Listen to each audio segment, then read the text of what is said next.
calling the street people, telling them that God has smiled on me.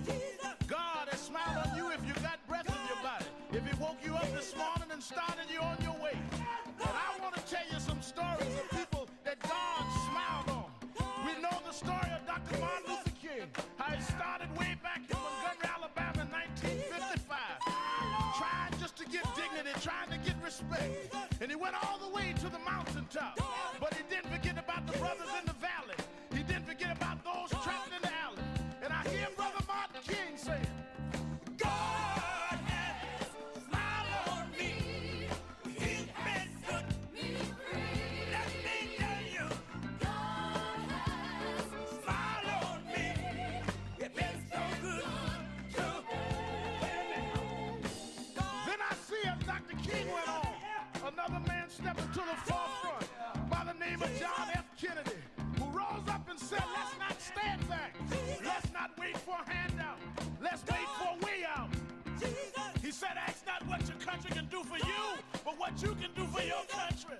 He said, don't us gravel and don't us moan, because God done smile on us. Let me say it. God has smiled on me. He has set me free. Let me say it. God has smiled on me. One more time. I want to say it real slow. I'll say God has smiled on me. He has set me free. Pick it up.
God has smiled on me. He has set me free. God has smiled on me. He's been good to me. Let me tell you, God has smiled on me. He has set me free. God has smiled on me. He's been good to me. Let me tell you, God has smiled on me. Sometimes He has set me free. I feel so good. God has smiled on me. Oh yeah. He's been good to me. One more time. God has smiled on me. Every day of my life, I feel it. You give me strength and energy. God help me to sing. He's been good to me. Oh yeah. This is Reverend Al Sharpton of Brooklyn, New York. I've been traveling around the country talking to the radio announcers, the church people, and the street people, telling them that God has smiled on me. God has smiled on you if you got breath in your body. If He woke you up this morning and started you on your way. But I want to tell you some stories of people that God smiled on. We know the story of Dr. Martin Luther King, how it started way back in Montgomery, Alabama in 1955. Trying just to get dignity, trying to get respect. And he went all the way to the mountaintop. But he didn't forget about the brothers in the valley. He didn't forget about those trapped in the alley. And I hear Brother Martin King saying, God has smiled on me. He's been good to me. Let me tell you.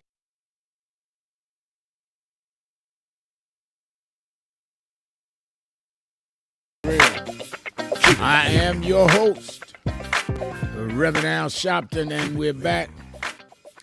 1-877-532-5797. It's Hot Button Monday, live on this Labor Day. I am live at National Action Network corporate headquarters now, and you can call in or message in, and we will get it on as we kick off every week on Mondays. Let me say by way of announcements, don't forget every Saturday and Sunday, watch Politics Nation with Al Sharpton live at 5 p.m. Eastern Time on MSNBC. And you that watched this Saturday and Sunday know we had the Congress people from Chicago talking about how they're going to handle the fact that President Trump has now said he's coming into Chicago.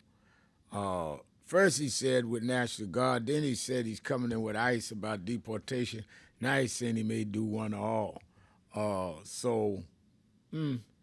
Let's see. But we had them on. We had the mayor on, the first show he did after he signed the order of what to tell police. So Politics Nation with Al Sharpton every Saturday and Sunday, 5 p.m. Eastern Time.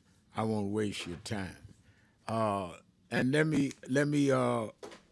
me also say that we want to encourage you to come, if you're in the New York area, to the Saturday Action Rally in Harlem every Saturday, 9 to 11. We were jam-packed. I'm glad we're getting a new headquarters. People that had come in from all over the country for the march, many of them stayed and was at the rally Saturday. My man Captain from Seattle or just others. I'll get in trouble naming. And we had a great rally because we follow up. The march here is not the end of a fight. It's the beginning. And now we're going into the phase of not only supporting the existing boycotts, but we bought stock not stock. We bought where you are the recipients of where you go to the stockholders meeting. That's what I'm looking for. And you are shareholders. So we bought shares, several companies. And starting October, we're going to shareholders meeting en masse. And we bought enough to go in. Why are you doing that, Rev Mal? because we want to go in and say, all right, we're shareholders, because it got open to the floor. We want to know why you've canceled diversity, equity, and inclusion that has made money for the company and us as shareholders. And what I'm talking about with diversity, equity, and inclusion, I'm talking about your contracts with black-owned businesses.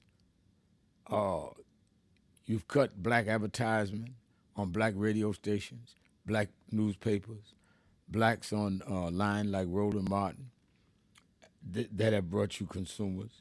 You've cut contracts with blacks doing everything from pension fund investments to contractors. You don't bank in black banks. So we're going to be at the shareholders meeting because we can address all the shareholders. They can't stop you. That's going to be the next phase. So a march is to put a signal on an issue. Then you have to follow the issue up after you put the signal on. In fact, I saw a guy sent me a text saying, pay attention, black family. What's his name? L. Roy Robertson. Since Brother Al, in parentheses, the shepherd, got his sheep out here marching, why they ain't marching for reparations and black protection bill? We just got reparations, a bill passed in the New York State legislature. They formed a reparations committee in the state. The governor signed it, and they are now studying on what form of reparations they're going to do here.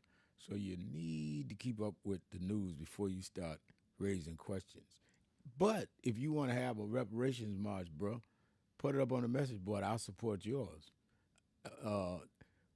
Don't talk about what I'm doing if you're not doing nothing, but sending messages. So you call a march, I'll be there, and I'll bring folks with me.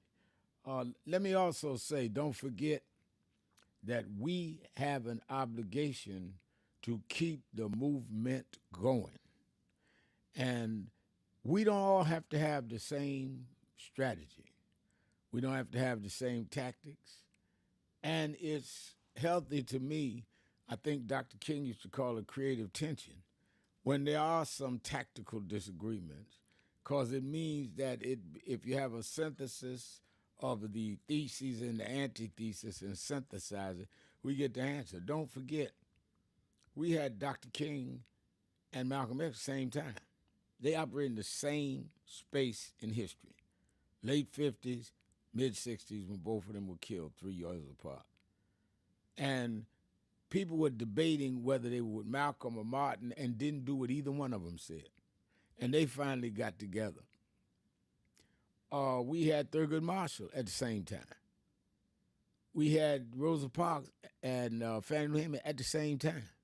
So rather than get in each other's way, why don't we support each other to the degree we can, rather than try to nitpick? The ones that you find that you can never, ever convince to find common ground, those are the ones that are disruptors for the opposition.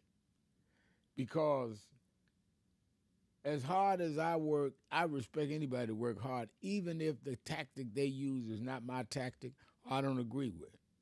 But when you're insensitive to anybody putting their life on the line and their time in, and you don't appreciate that, you're working for the other side, whether you realize it or not. Some of y'all realize it. So let's be following up the march. March was a great march. Won't mean anything if we don't follow it up. So we going up in these companies, spend a lot of September getting these shares bought. We've already started. And October is a series of shareholder meetings. That's where we will be. All right, 1-877-532-5797. Let me start off the week. Always a blessing when I start off with my dear friend in Chicago, Miss Eunice. Miss Eunice, you're keeping it real with Al Sharpton on Labor Day. Good afternoon, Rev. Happy Labor Day to you, and you do the labor. Thank you. And you know, Rev, labor unions were good because our people came from the South and they worked in the factories, automobile plants and whatever. And Walter P. Reuther, during my time, was one of the great ones, Union people. Are you I familiar remember. with him? I've read about him. He's a little before my time, but I know that he helped April of Randolph and Dr. King with the March on Washington 62 years ago. Okay. You know, Rev, I just keep thinking when people call into your show, you keep it real. Now they call in and say they're freedom fighters, but go along with Trump's nonsense, and boy, you certainly straighten it out. So thank you for doing that. Yeah, And I was watching your show as usual yesterday. I would agree with former Governor Kasich, if all things being equal, about Trump. Sitting down with Mayor Johnson and Governor Pritzker, you are not dealing with a rational person. He is such an ego, and he wants to do everything his way, and he do it for self-gratification. He always say he alone can fix it. And to put all these unqualified people in charge is disgraceful. He got Nome, Bundy, and that Holman is disgusted. Patel, Bongina, and this Robert Kennedy is the utmost in sus. So, and let me say a little more. Trump met with Zelensky and put out a red carpet and came away with nothing. And Putin went back to bombing Ukraine, and he totally disrespected Zelensky when he came to the White House, had him escorted out the door. And thank you for giving me the time. No, but before you and go, though, I think that what you raised is important. Former Governor Kasich of Ohio and I got into it a little last night on Politics Nation. And I think you're right. What I was trying to say to him, which I didn't understand, he said, why didn't the mayor ask to meet with Trump and send him a letter? The mayor said that he was willing to work with them. Trump attacked him. Trump didn't say, can I find out what y'all need to do? Crime is already going down in Chicago. Can we do more? He attacked him, said, I'm coming in, and called him a bunch of names, and called Pritzker, said he ought to be in the gym working hard. He's too fat. Who's no? Trump's in the fat category too. What's the representative on? She was on point also. So you can't pay any attention to what Trump said because he's all about nonsense. And thank you and being mean-spirited. Have a great Labor Day. Let's take a break. I'm taking your calls. It's Hot Button Monday on Labor Day. Sharpton, keeping it real. Be right back.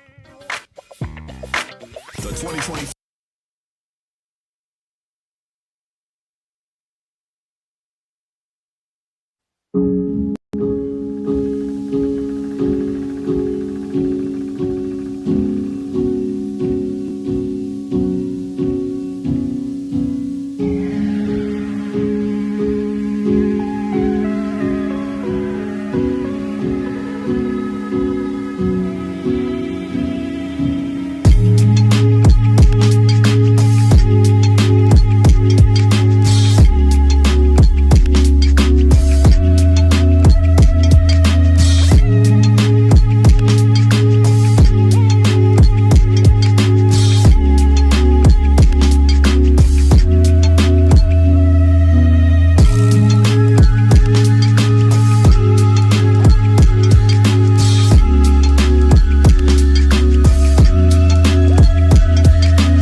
Cases have reversed and tried to turn it into a nightmare.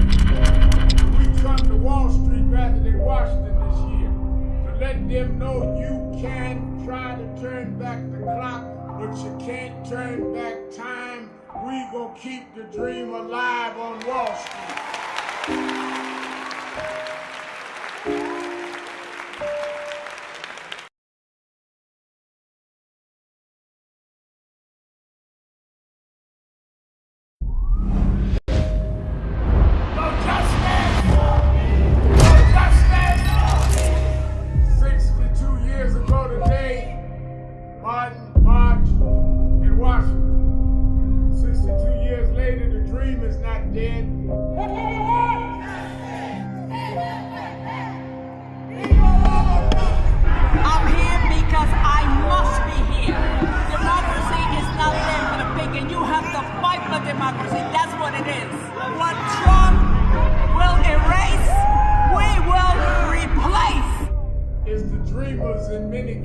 Have reversed and tried to turn it into a nightmare.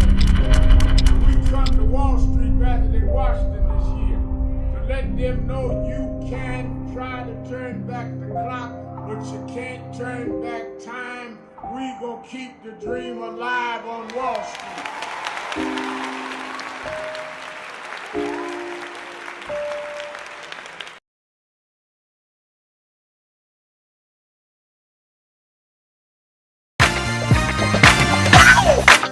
You ready, sir? Keeping it real, keeping it real. I'm your host, Keeping it real. Reverend Al Sharpton, and we're back. 1-877-532-5797. 1-877-532-5797. And Twitter, we don't go to Twitter. We go to the message board at nationalactionnetwork.net to the message board, and you can give us a message on the message board. I already answered one this morning.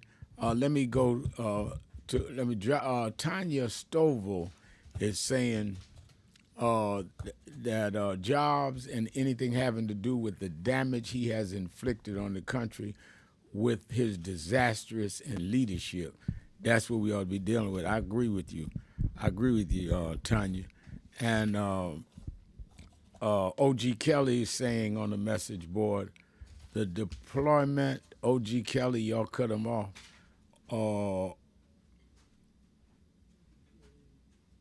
Okay, let me go. All right, the deployment of National Guard into any city has to be requested by city officials, but in his case, Trump is delusional and paranoid and ignorant of facts. And let me say this. Not only has there not been, OG, the request by the city or the state, they are opposed to it. It's not even like they're neutral and just didn't request it. So you're on point there. Let's go back to the phone. Let me go to Demetrius in Cleveland, Ohio. Demetrius. Hey, thank you, Reverend Sharpton. Thank you. Let me speak. It's good talking to you as usual. I just want to comment, by it being Labor Day, there's still a lot of obstacles, especially on the workplace. So the number of people are still working long hours and not getting the proper pay for those hours. And with the cuts by this administration, especially when it comes to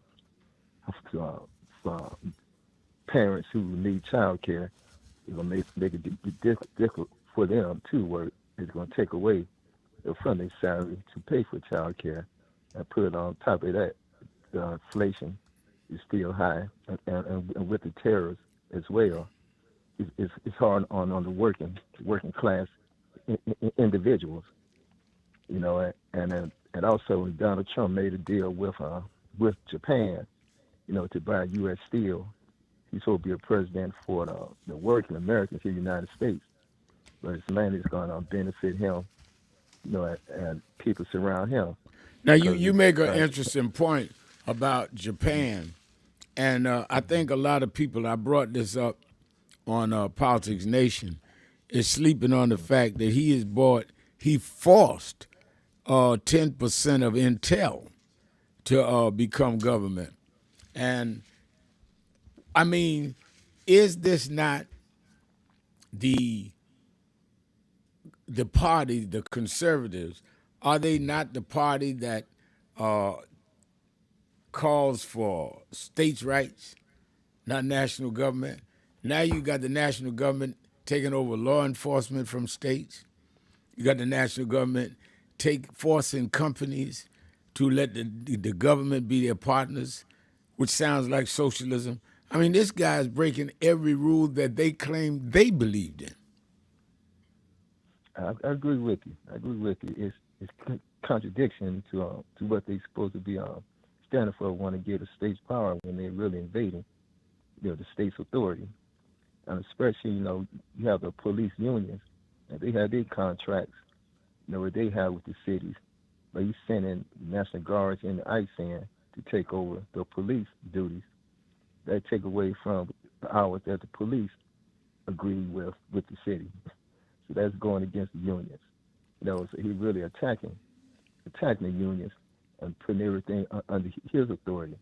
So when he does that, in the future, unions will have no type of powers when it comes to city government, not just the police unions, but you have unions for the workers, clerical workers, for the sanitation. They'll be controlled by one person or one group of people. Then the wages can be adjusted according to what other group of people want. If they don't agree with him, just like he want to fire the head of when it comes to head of the Federal Reserve. Ms. Cook. He wants to remove Ms. Cook, the only black woman that's ever been on the Federal Reserve, and there's only two blacks on now. talking about she should resign or he wants to fire because someone alleged that she engaged something wrong with a mortgage. There has not been an indictment. There's no been a charge, and there's not been convictions. Here you have a man with 34 felonies, the only president in the history of this country that has sat in the Oval Office as a convicted felon and then found guilty of sexual abuse and of defrauding the banks and his business partners. They brought down the fine, but they did not reverse the verdict. He shouldn't be talking about nobody. I agree with you. I agree with you. To me, it goes back to he think he's immune. He has special privilege. He can do what he wants to with any other person, with any other group of people. They don't have that privilege. Right. You know, he set himself up as some type of supreme leader. You know, he had that type of immunity, and the Supreme Court really shamefully gave him the belief that he can do what he wants to and continue on with it. Well, But the really, Supreme it's Court really- gave him that belief because he appointed most of them that's on the court now. And he appointed them because we did not go out and vote in the numbers that we could have to defeat him. And if we defeated him, he wouldn't have been in a position to stack the court. Well, Ramal, I mean, you just got to understand, we couldn't beat Trump. We beat him in 2020. We beat him in 2020. And if some of us was not running around here talking about, I don't know if a woman can run the country, I don't know about this, that, and the other, we'd have beat him in 2024. We only lost by 1.5%. 1.5%. 75 million people voted for Kamala Harris. So we stacked the Supreme Court because we empowered him. We did that, Demetrius. Yeah, I agree because people don't have that. They don't have the strong enough mentality to know. Look back on that past and see we have accomplished a lot of things. We have elected people in office that we want to, and we have overcome a lot of situations. You know, and they have to remove the of helping the sense they can't just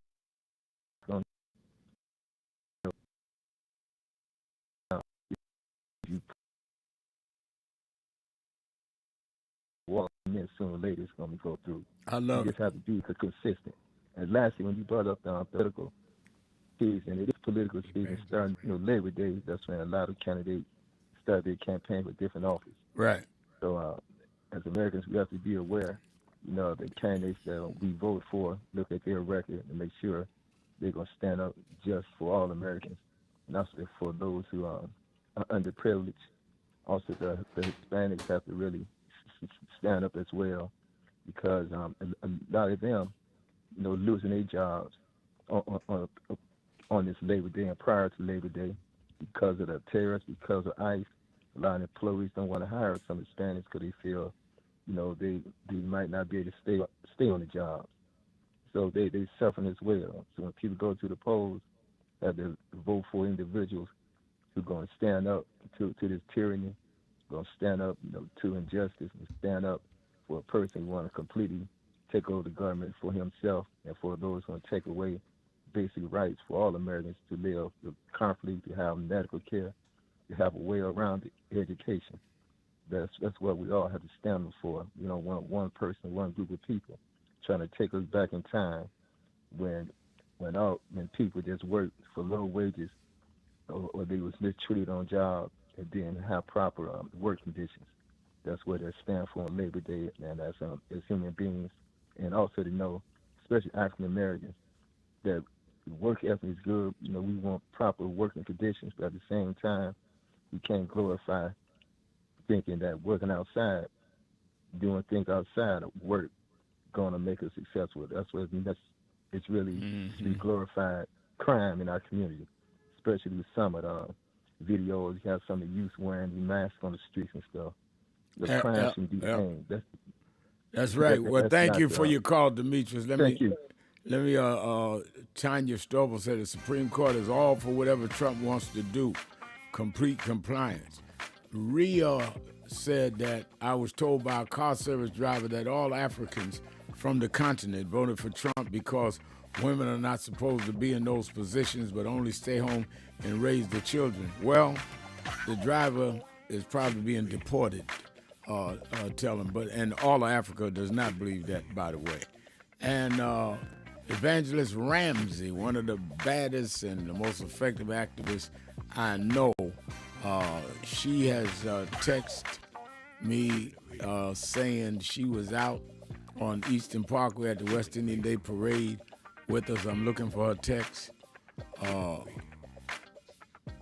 Let me take the... Okay, here it is. Good afternoon, Reverend Sharpton, Evangelist Ramsey. So glad many DEI supporters were great place in Brooklyn. I am on New York Avenue, Eastern Parkway side. 25 years. Enjoy the move today and how you reached out, touching the hands of the people. Many shouted, Reverend Sharpton, keep up the great work. Oh, she was on the Parkway at the parade I just left. And then I walked the whole parade route and very, very encouraging words from the people. I was glad to do it. But I've been going just about 41 years every year. I enjoy being with our people. Let's take a break. Hot Button Monday, keep it real. Sharpton. Be right back. God has smiled on me. He has set me free. God has smiled on me. He's been good to me. Let me tell you, God has smiled on me. He has set me free. God has smiled on me. He's so good to me. Let me tell you, God has smiled on me. Sometimes He has set me free. I feel so good. God has smiled on me. Oh yeah. Good to me. One more time. God has smiled on me. Every day of my life, I feel it. You give me strength and energy. Help me to sing. He's been good to me. Oh yeah. This is Reverend Al Sharpton of Brooklyn, New York. I've been traveling around the country talking to the radio announcers, the church people and the street people, telling them that God has smiled on me. God has smiled on you if you got breath in your body. If He woke you up this morning and started you on your way. But I want to tell you some stories of people that God smiled on. We know the story of Dr. Martin Luther King, how he started way back in Montgomery, Alabama in 1955, trying just to get dignity, trying to get respect. And he went all the way to the mountaintop. But he didn't forget about the brothers in the valley. He didn't forget about those trapped in the alley. And I hear Brother Martin King say, God has smiled on me. He's been good to me. Let me tell you, God has smiled on me. It's been so good to me. Then I see as Dr. King went on, another man stepping to the forefront by the name of John F. Kennedy, who rose up and said, let's not stand back. Let's not wait for a handout. Let's wait for a way out. He said, ask not what your country can do for you, but what you can do for your country. He said, don't us gravel and don't us moan, because God can smile on us. Let me say it. God has smiled on me. He has set me free. Let me say it. God has smiled on me. One more time. I want to say real slow. I say God has smiled on me. He has set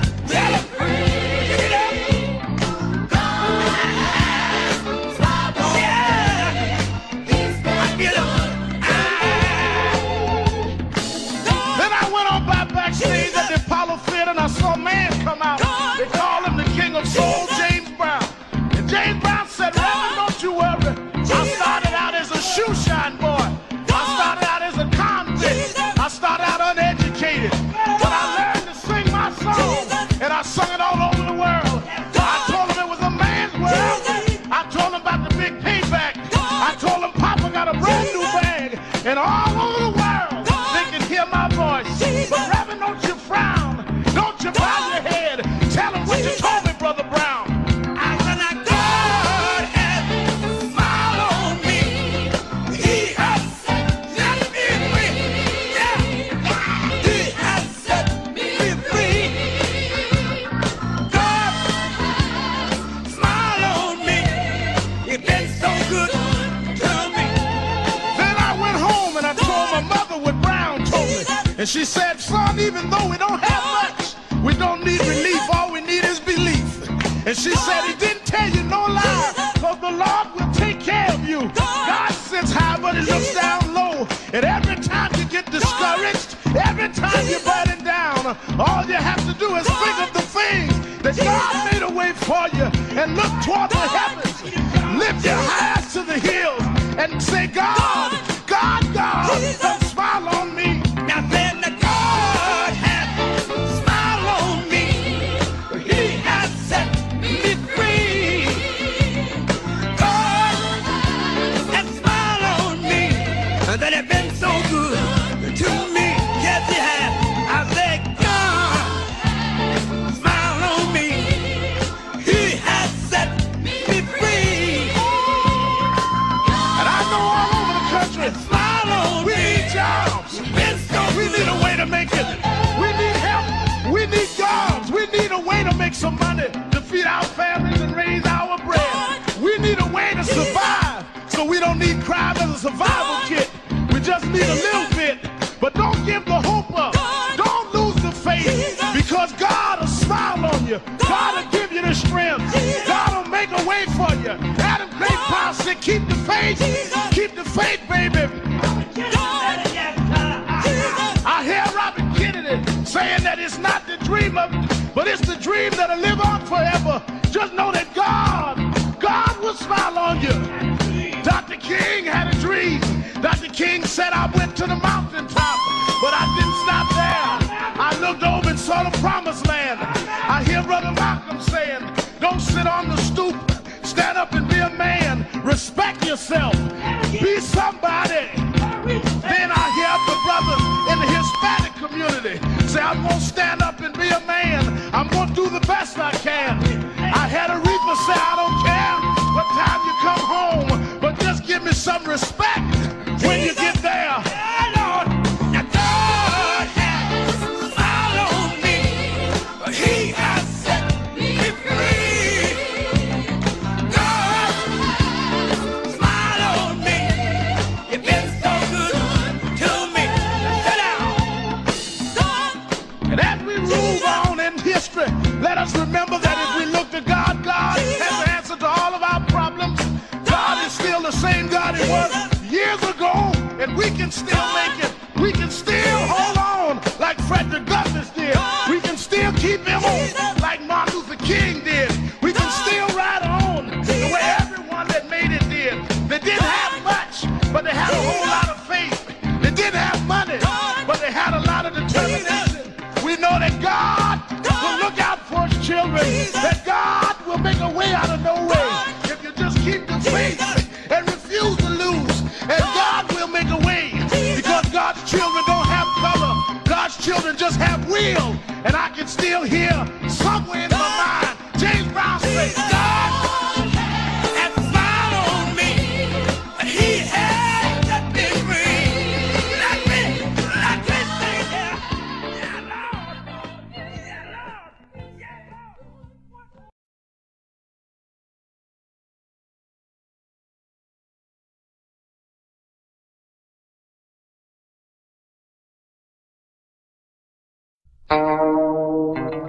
God has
I've been traveling around the country talking to the radio announcers, the church people and the street people, telling them that God has smiled on me. God has smiled on you if you got breath in your body. If he woke you up this morning and started you on your way. But I want to tell you some stories of people that God smiled on.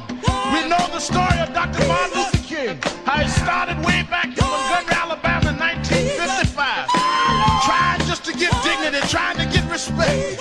And he went all the way to the mountaintop. But he didn't forget about the brothers in the valley. He didn't forget about those trapped in the alley.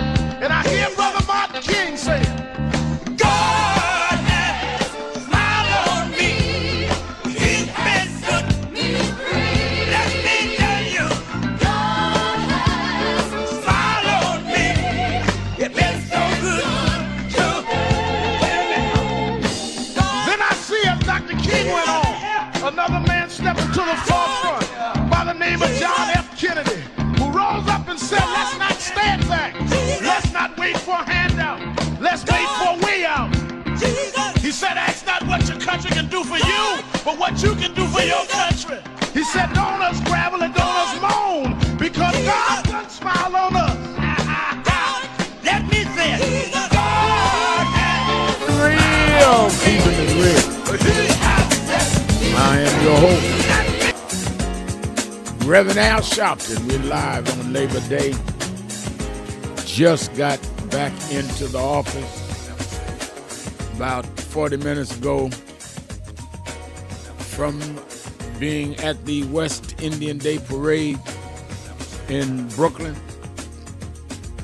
And I think it's 60-some years. I've done about 41, as long as I can remember. I've done about 41, 42 of them. And it was good to be out there, good to hear the people doing and celebrating their culture, and all the labor unions out there, many of whom were out there with us Thursday for the big march on Wall Street. And I see one person wrote on a message board how many of those that were out there today were at the march on Thursday. I don't know. We had the police is saying 15,000. I'm hearing people saying more or less, whatever. But it certainly were thousands of people out there. So some of those that were at the carnival today had to be at the march. Some didn't. So I get your point. You're absolutely right. Everybody ought to be marching. Let me also say, again, thank you to those that came from around the country. I know NAN sponsored 10 cities ourselves. National Action Network, we pay for the buses from Louisville, Kentucky, and Tallahassee, Florida, and Cleveland, Ohio, and Atlanta, Georgia, and a couple out of Baltimore, a couple out of Washington, D.C., Philadelphia, Detroit, and people came. Some people that were from Tallahassee and from Louisville and from Memphis, they had to ride 14 hours to get in, 12, 14 hours to get back, but they came. And it shows the strength of a movement if we go forward. Thing that is interesting to me is, as Mark Morial said, this was the first black-led major march against Trump since he got in the second time. We've had marches. No Kings. We have marches today. But none called by a black civil rights organization till Thursday. And I'm not saying that to brag. I'm saying that to say that's ridiculous. We should have been the first ones out there. And we're going to keep going, as I say, with this shareholder strategy. Also, don't forget Politics Nation with Al Sharpton every Saturday and Sunday, live at 5 p.m. Eastern. And Brandon Johnson, the mayor of Chicago, did his first interview with us last night after signing the bill in Chicago about what local police couldn't do when the feds come in with ICE. And we've had Congresswoman Robin Kelly, Congressman Jonathan Jackson, others. It's been a great weekend. Politics Nation, make sure you watch every weekend at 5 p.m. Eastern Time on MSNBC. And if you're in the New York area, and many stayed from the march, packed out our place on Saturday. Come and be part of the Saturday Action Rally. We're getting ready to get a bigger place, but you come on. We'll be there for the next couple of months. 145th and Lenox in the village of Harlem, 9 a.m. to 11 a.m. If you're not in the New York area, you can listen to it live on Impact Television, which is the only black-owned national gospel network, or you can watch it live on nationalactionnetwork.net. All right, let's go to Live Line. I'm not the only one working on Labor Day.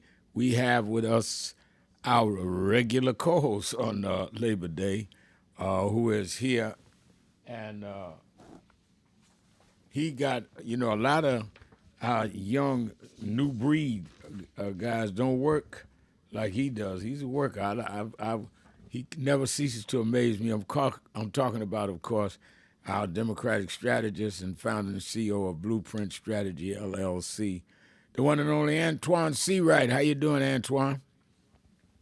Blessed Labor Day to you, Reverend Al, and congratulations on your anniversary. Congrats, successful and intentional Black-led faith leader, Black organization-oriented march.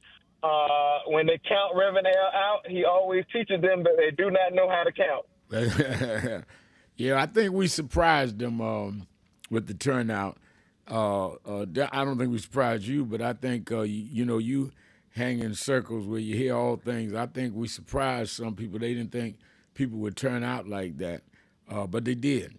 Now the question is to keep going. We are not in the march business. Marches are set up to put a spotlight on certain issues. So we're going into a shareholder strategy. We bought shares in many these corporations that's backing off DEI. We're going to shareholders meetings. We're going to support the boycotts people are doing. We have to have a multifaceted strategy. And also now that Labor Day is over tonight and Congress is going back in session, we need to be supportive and working on our legislative side. Tell us what you expect to be the immediate thing. Nobody knows Washington better than you. The immediate things that Congress is facing, and what is the strategy that we should have to support the CBC? Well, Reb, if we can back up, because one of your friends and my friends, Governor, asked me to make sure to lay the groundwork about Labor Day and its importance for Black Americans. Please, and as we stand here today, Black unemployment rate has ticked up to some of its highest levels. I think since the Great Recession, which would have been when Barack Obama was in office, the racial wealth gap has widened, and under the Biden-Harris administration, we closed it for the first time in 20 years. More and more medical facilities in rural America are shutting down, even in urban America. And you know that just like the church, when a healthcare facility shuts down the community, that shuts down all economic development. So that has impact on labor. And this president and this administration and this Congress, who have the power in Washington, continue to rail against organized labor and do everything they can to undermine and undercut organized labor. And we will see more than the current 330,000 Black women who are no longer in the federal workforce. Come September, when the payoff checks stop, we will see that number increase, and nobody's feeling that burden more than the first Black governor. The nation's only Black governor, Westmore, Maryland, who has a bulk of the federal employees. And so, Rev, as we talk about Labor Day, and it's good to march and all those things to celebrate Labor Day, but we've also got to reel in on the fact of how labor and the Black community and wealth ties together for us. That's right. And that's why I say people that are talking about how we deal with these corporations. And I had a lady call yesterday on my Sunday show saying, I agree with the shareholder strategy, Reverend, but we also should be supporting Black businesses. I said, no, you're right, but we ought to be doing both. Because if you have enough shares holders to go to shareholders meeting and be clear, be disciplined, disruptive, because they got to let shareholders speak. and say, why aren't we hiring black consultants that have proven that they can create a larger consumer base? Why aren't we advertising on black-owned media? Why aren't we? Why have we pulled back from black banks? Then you are supporting black businesses, and you can do it directly with your dollar. So I think it's not one or the other; it's both and. I mean, some of us just like to argue with each other, but there's a collective strategy that feeds all of us if we would just work together. And Red, we got to stop the shucking and jiving and get very serious about organizing, strategizing, but also mobilizing. Right. And if there's one thing we can learn from the previous generation, not only did they march, but they organize, strategize, and they vote. And all of this goes back to the ballot box. And the reason why it goes back to the ballot box, because when we have the power, if Maxine Waters is chair of banking and the Banking Committee, Financial Services, if Greg Meeks is chair of Foreign Affairs, if Benny Thompson is chair of Homeland Security, prayerfully if Chantel Brown is chair of the Ag Committee, if Hakeem Jeffries is the speaker, Joe Neguse is assistant speaker, that's African American not only buying power, but that's staying power in the Congress to be able to hold this administration accountable and get things done and be at the negotiating table. And as the late great Stephanie Tubb Jones used to say, get our butts off the menu and have our rightful place at the head of the table. Let's take a break. I'm opening up the phones. It is Labor Day. We're live. This is not a tape. Sharpton, C-Right, 1-877-532-5797. Hot Button Monday. Be right back. No justice! No justice! 62 years ago today, Martin marched in Washington. 62 years later, the dream is not dead.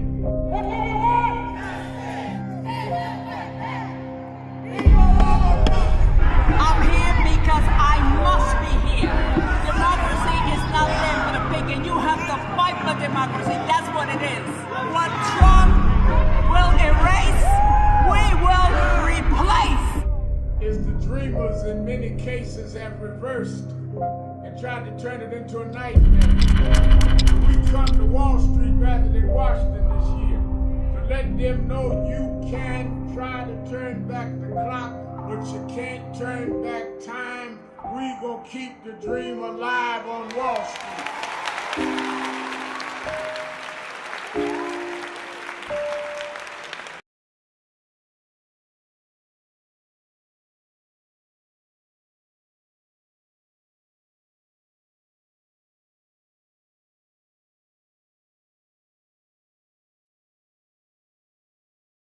It's been a long time coming, but I know 1968, Dr. Martin Luther King was killed in Memphis, Tennessee. And it has been the commitment of National Action Network to always, in the month he was killed, to let them know they killed the dreamer. I have a dream today. They can't kill the dreamer.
dead?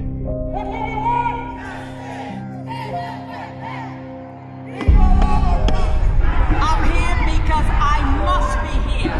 Democracy is not there for the pig, and you have to fight for democracy. That's what it is. What Trump will erase, we will replace. Is the dreamers in many cases have reversed and tried to turn it into a nightmare.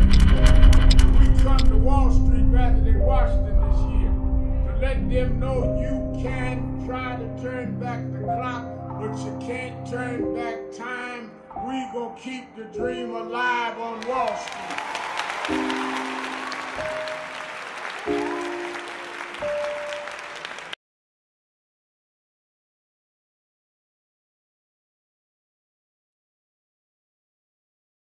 So who is Al Sharpton anyway? Who is this 33-year-old preacher without a church? A number of black New Yorkers as well. He is little more than a pudgy exhibitionist who can be counted on to show up, bullhorn in hand, at every racial incident.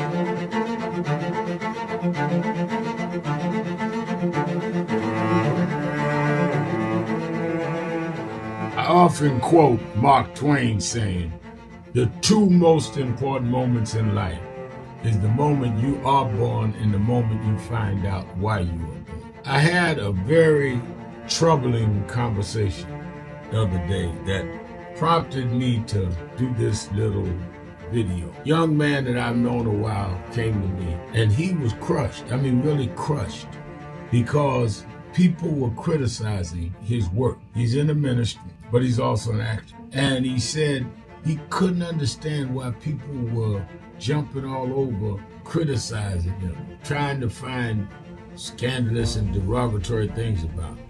And I told him, I said, you know, you very young. You don't know the road I've traveled.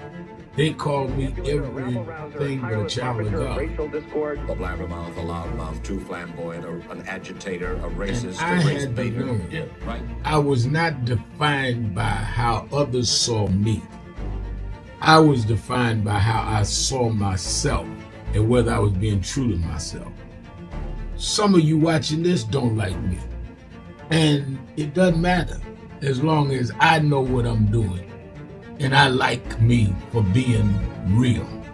So I'm doing this video to say to you, whoever you are and whatever you do, you may not be in ministry or social justice, none of this stuff, but don't live your life worried about opposition or people that don't like you. You can turn that around. Use me as an example. The same people that call me a scam artist, a con artist, a sellout, or racial hustler and all, I kept going. And the people I respected started respecting and publicly embracing my work. When Coretta Scott King, the widow of Dr. Martin Luther King Jr., had this to say about Al Sharpton. A leader who has protested injustice with a passionate, unrelenting commitment to nonviolent action in the spirit and tradition of Martin Luther King Jr. And I am talking about your leader, our leader, the Reverend Al Sharpton.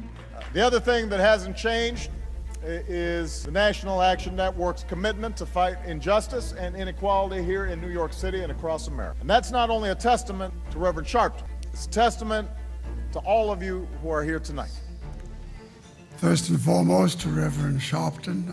I saw him when he first came on the scene, and I have marveled at his tenacity, at the development of his intellect, and his devotion to our movement, and much he has contributed to the world we are experiencing. I am honored, and I must say that when I had my debate with Dr. King on the issue of the church and religion, he didn't warn me that after his departure, his space would be filled by another preacher, and that preacher would be Al Sharpton.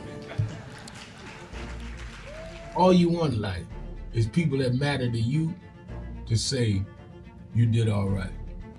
And more important, that you can look in the mirror and say you did all right. Thank you, Rev. Thanks for that introduction. Look, we've known each other for a long time. I'm grateful not only for your leadership and partnership, but quite frankly, more importantly, for your friendship. And thanks to all of you, members of our nation's most important civil rights organization. You have been, over all of your years, such an extraordinary leader. You are a voice of truth, a voice of conscience, a voice of practicality around what we must address and what we can do. And I thank you so much for your friendship. I remember that most of the youth around Al's age, he was about 12, wanted to be like Connie Hawkins, a great basketball player, legend, or Earl the Pearl, or Clyde Frazier. Al wanted to be like Adam Powell, a powerful preacher with a social justice gospel. He was very close to, at that time, to Reverend William Augustus Jones, powerful preacher and social justice advocate, and Reverend Gardner Taylor State right down the street, and Bishop Washington, whose church he came from, and Reverend Sandy Ray. He wanted to be like these giant preachers. He wanted them to have the edge, however, of the King's social justice dimension. He wanted to be like them, now he's one of them. Perhaps taller than most of them because of the risks he has taken and the reward God has given him with his gift. I remember so well that first escorted him to jail. He was around 13 years old, with the jail fighting the ANP. He was in the lineage of our struggle. He grew up in it. We didn't just see him on TV one night. He didn't happen. He came bottom up, not top down.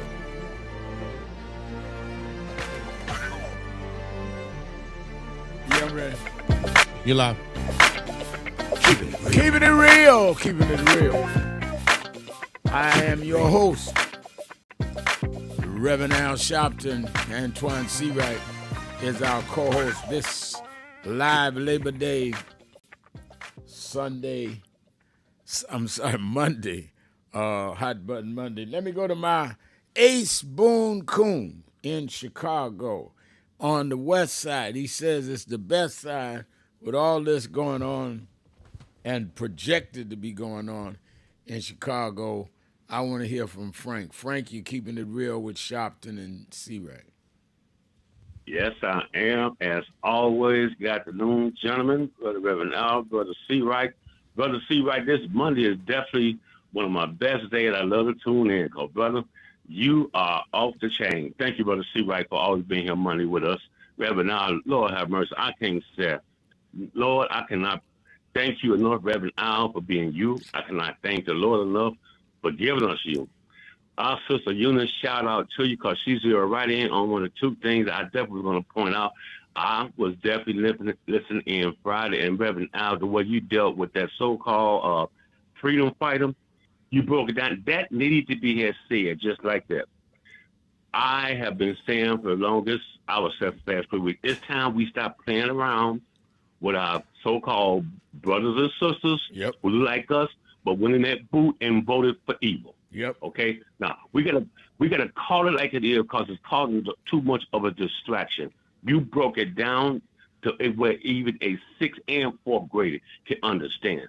Okay. And I love you for it, brother, because that needs to be said, brother. And also second, that rally, that march.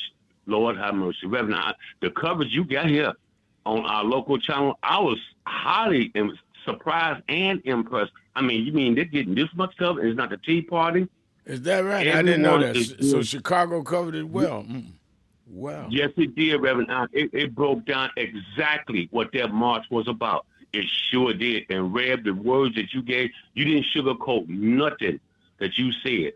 You didn't sugarcoat nothing that was said to that so-called freedom fighter and those who think like that person. Okay, telling them, listen, we are not slaves anymore.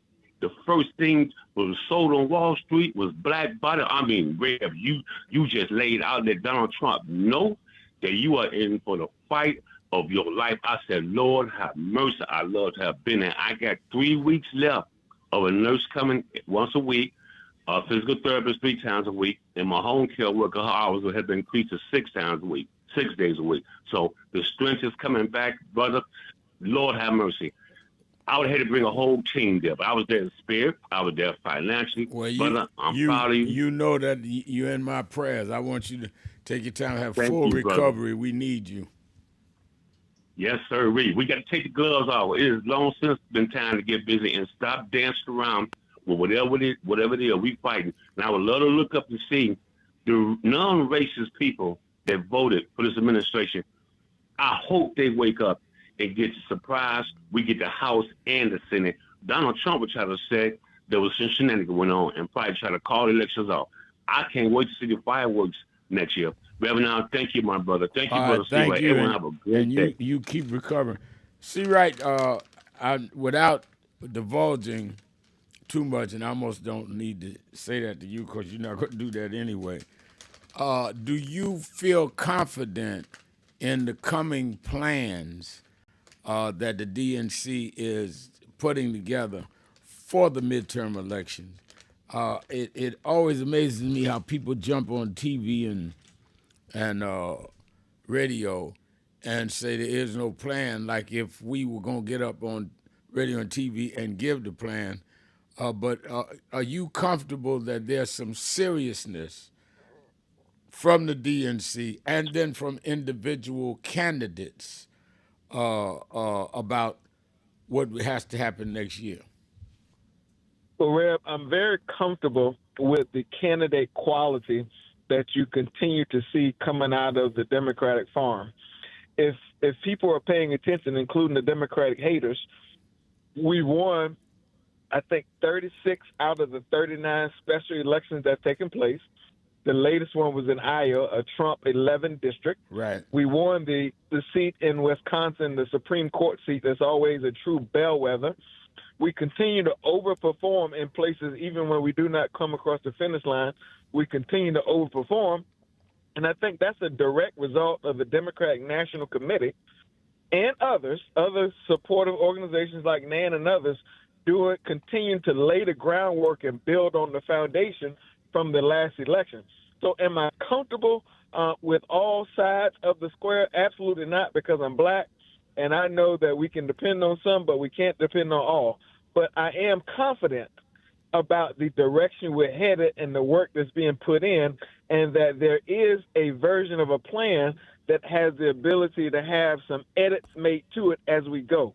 The next thing I want for the Democratic National Committee, the next thing I want for the Democratic Congressional Campaign Committee, the DGA, the DLCC, the Democratic Senatorial Campaign Committee, and all of our sister and brother committees is that I want a real live partnership with some of our grassroots organizations, and we know there are rules and laws that prohibit coordination, but as close as we can get to making certain that we're all one band, one sound, in particular with voter registration in these fleeting moments as we lead up to the 2025 election, I think we've got to focus on that. And then we've got to focus on a motivation/mobilization plan, and then a turnout game. Because, Rev, while we talk so much about 2026, and I know you get tired of hearing me say this, the ball game is in 2025. There are over 100,000+ races on the ballot in 45 states. There are 21,000 school board seats on the ballot. Majority of our African-American mayors in major cities are on the ballot, not to mention there's a state court seat in Pennsylvania that my friend Josh Shapiro, the governor, is working like hell to make certain that we have what we need there. There's so many things happening that are going to be thermometers for how well that we are gauged and how well people think we're doing going into next year. As we are seeing Susan Collins and others saying, what's her name, Ernst, not going to run, are those viable seats that Democrats can pick up in the Senate? Well, Rev, I probably come from the same school of thought that you do. You've got to go everywhere to win everywhere, and we've got to continue to recruit good candidates. And we cannot shy away from putting up someone to run in these seats. So I do think Iowa is a potential. And the reason why I think it's a potential opportunity, because I think we won 2 or 3 special elections in Iowa in Trump districts. That's right. Just since January of this year. So that means Iowa has potential to be fertile ground if we continue to water the soil, if you will, and add the nutrients that the soil needs. And so I think there's a tremendous opportunity in Iowa where we can slip up. Keep in mind, Barack Obama won Iowa. Absolutely. All right, let's take a break. I'm coming back to you on the phones and on the message board. It is Hot Button Monday, live on Labor Day. Sharpton, see right. Be right back. No justice! No justice! 62 years ago today, Martin marched in Washington. 62 years later, the dream is not dead.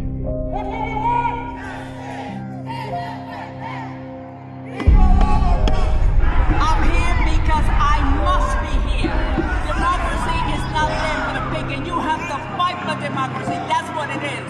What Trump will erase, we will replace. Is the dreamers in many cases have reversed and tried to turn it into a nightmare.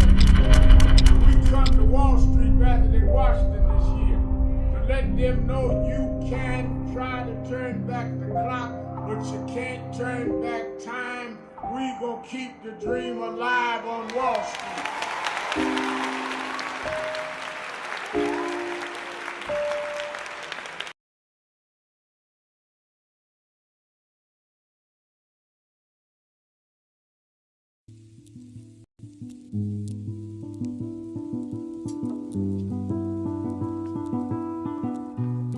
I had a thought this morning that I want to share with you about mentorship. I am able to do a lot of what I do because I had great mentors, but there are correct ways and incorrect ways to mentor people, in my opinion. I was mentored as a boy preacher by Bishop F.D. Washington, one of the great Pentecostal preachers of his time. Then Reverend William Jones, who became my pastor after Bishop Washington died, who was unquestionably in the top 5 black church ministers, theologians. Reverend Jesse Jackson, who I started my activism under his leadership, he and Reverend Jones. And I learned politics directly as a youth director from Shirley Chisholm. So even though I didn't finish college, I had the most unique education in the world from being exposed to giants.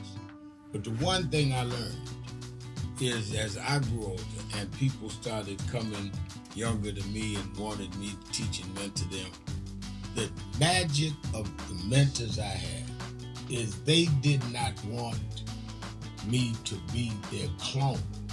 They wanted me to learn things from them and use my own gifts and talents in my own unique way and let me do things on my own, because they knew that if I flopped in some things, it would teach me for the other things. They'll come and help me once I was down, but they were not going to have me avoid being down. And they were not going to impose themselves on me. Why am I saying that? Because too many mentors want clones. And too many mentees want their mentors to put them on a pedestal. Oh, so-and-so didn't do this for me. Oh, so-and-so didn't open doors for me. If they got to open doors for you, it may mean that they knew you weren't ready to go through those doors. Their job is to prepare you. Your job is to develop your own skills, your own unique ways. And I don't care if it's my daughters, who both have come into their own, or anyone else. I'm not a talent agent. I did not form National Action Network to give people their step up. I formed it to fight for justice for everybody. If talented people get in, it's my job to invest and give them a platform. It's their job to get on the platform and perform and show their ability. Sitting with me today in the office as I talk about it is one of my mentees, Reverend Stephen Marshall. Now, Stephen, you just came around us when you were how old? 11 years old. 11 years old. You just turned 40 and now you're called to the ministry? Yes, sir.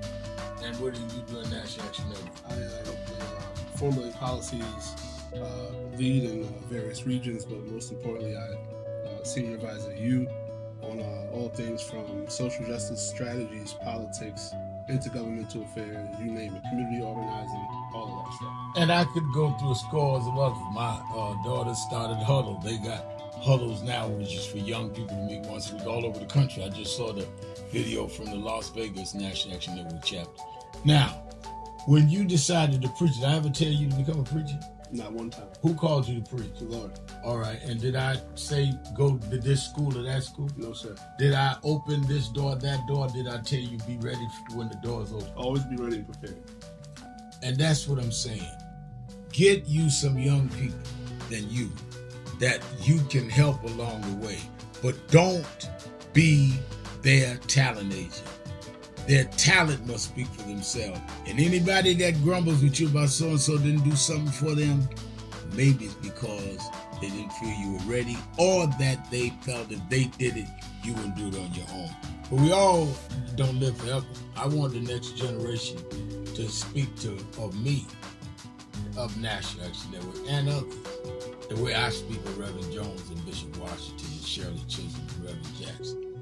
But I just don't want young people to feel that somebody ought to give them the reins of leadership or give them the reins of business or whatever it is you're in.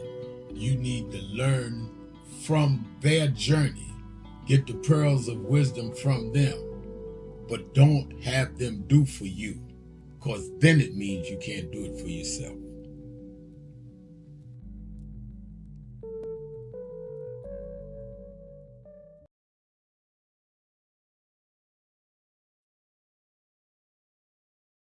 Thank you for joining us for Weekdays Live with Reverend Al Sharpton.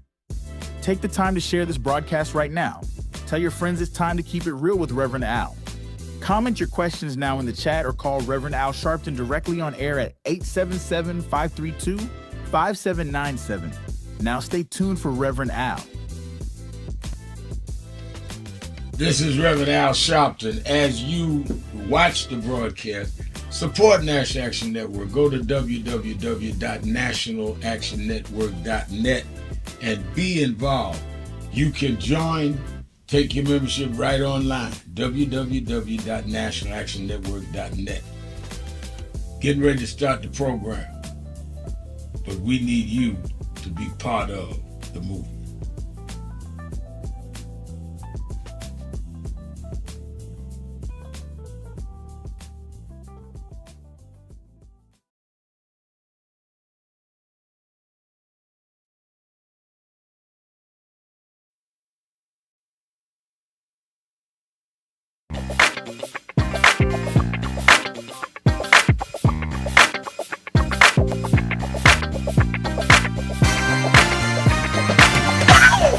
You're live. Keeping it real. Keeping it real. Keeping it real. I'm your host, Reverend Al Sharpton. Antoine Seawright is our co-host. Let's go to Don in New Orleans, Louisiana. Don, keeping it real. Reverend Al, you went from the West Indies Carnival from sweatsuits to the C-suites at the March on Wall Street. Amen. Amen. And then Brother Seawright, always good to hear that data and your encouragement for voter participation as full citizens, full rights as citizens. And my two comments, I have an elevator pitch, elevator comment for you. When you talk about the going down to these corporations, these corporate headquarters as a voting shareholder, there's a part when you look at the balance sheet on the corporate different companies. You have the balance sheet, you have the tangibles, net income, gross income, all those things. But there's a line item that is an intangible asset. It's called goodwill. Yeah. Now, I'm not talking about goodwill, the nonprofit industry. I'm talking about goodwill on a balance sheet. And that goodwill is the premium paid for companies that acquire other companies, which we have a lot of right now. A lot of private equity companies. Walgreens was acquired by a private equity firm, and they paid goodwill, the premium above fair market value. Now, what constitutes that goodwill? It is brand recognition, it is long-term assets, and it is customer loyalty. So when they talk about DEI, getting rid of DEI, why not get rid of the corporate loyalty, company loyalty, customer loyalty? That's my one elevator pitch. My other elevator pitch is when we talk about Labor Day, coming from union family members, father and everything, lifetime member of the Carpenters and Power Drivers Union, and we talk about the work week and the minimum wage. Two things. 2,080 hours, according to the IRS, constitute full-time employment. That's about 40 40-hour work weeks. But if you condense that, that's about 80, rounded up, that's about 87 24-hour days in a year. So basically, full-time employees working 2,080 hours work about 87 days out of a calendar year, which is the Gregorian in 1/4 of a day. So what do people do to earn the other 278 days? So my premise is that people are making ends meet with minimum wage at $7.25. How can you afford to work 87 days? That means your 87 days got to carry you that whole year, calendar year. Right. And the other part is that's the formal economy. In the informal economy, that's another aspect. They contribute as well to the GDP. But my point is, when you talk about a volunteer hour, okay, not a wage earner, but a person who volunteers in these nonprofits, the minimum hour wage that's credited is nationwide is average $35.11 per hour. Now, the volunteer hours has kept up with inflation, but why hasn't minimum wage kept up with inflation? They're playing a shell game on us. And so we have to address these issues. But once again, ask them about their goodwill. What value, and they know it's significant, the intangible assets, the long-term asset, which is goodwill. Why aren't you addressing the issue of goodwill if you're talking about we no longer responded to diversity, equity, and inclusion? Yeah, very good point. Thank you for your call. I think his call reminds me, Antoine, of the legislative agenda that can come forward if the Democrats take the House back and they're 4 seats away in the Senate. In fact, the chairperson of the Congressional Black Caucus, Congresswoman Yvette Clarke, was at the parade with us this morning. And obviously the parade goes right through her congressional district, and she grew up, I've known her since early 70s. And I think that they have a legislative agenda, but they have to get elected. We need to be re-electing those that are right, and electing in these districts, and not sitting on talking about, well, Trump going to disrupt the vote. Well, then don't let him do it. Well, people often talk about the CBC, but people also try to box in the CBC. The CBC members do not just represent black people, although that is their cause and their fight, but they represent white folks too, and brown folks too, and everything in between. And so the CBC's agenda is America's agenda. And if we get the opportunity to have power again, because keep in mind, you cannot govern if you do not win, or as Floyd Flake used to say, losers do not legislate. And so we can't do anything at this point but fight like hell in order to try to stop things from happening, because we can't move bills. We don't have the gavels. We don't have subcommittee chairs and committee chairs to be able to move legislation in the House, the Senate, or the White House. So right now, our defense is our best offense. I said to one of your colleagues at MSNBC yesterday via text, it's almost like the Democrats are fighting with alligator arms behind their back, but at least we're fighting. And in the next couple of weeks, we're heading into a potential government shutdown. And if it shuts down, Rep, it will be because Republicans do not want to give the American people the things they promised them during the course of the election. Everything they promised has nearly fallen on mumbling, stumbling ground. And I think that the American people need to be prepared for the fight that's going to happen in the next 2 weeks. Let's go to Pastor L. Mackey in New York. Pastor Mackey. Dr. Al Sharpton. Yes, sir. I met you many years ago when Reverend Soretta McKnight brought you out to Roosevelt out there in the Western Beef parking lot. And talking about Western Beef parking lot in Roosevelt, thank you for sending 2 buses for us to go to the historic March on Wall Street. My God, you did a wonderful job with that march and truly addressed the issues of the day. especially concerning the racism, the classism, the sexism of the administration of our president, Donald Trump. And that takeover in Washington, D.C., that's horrible. The crime had already went down in Washington. He wants to come into Chicago. But Dr. King had said when he moved to Chicago that if we got a victory in Chicago, we could get a victory anywhere. Right. And you showed them we can get a victory on Wall Street. And thank God you're going to go and get the stock and be able to come in and speak directly to them face to face. That's right. So we appreciate your leadership, and we just want to commend you, just salute you, and we need you now more than ever. And thank God for your leadership. Well, thank you, Pastor Mackey, and thank you for y'all bringing those 2 buses from Long Island.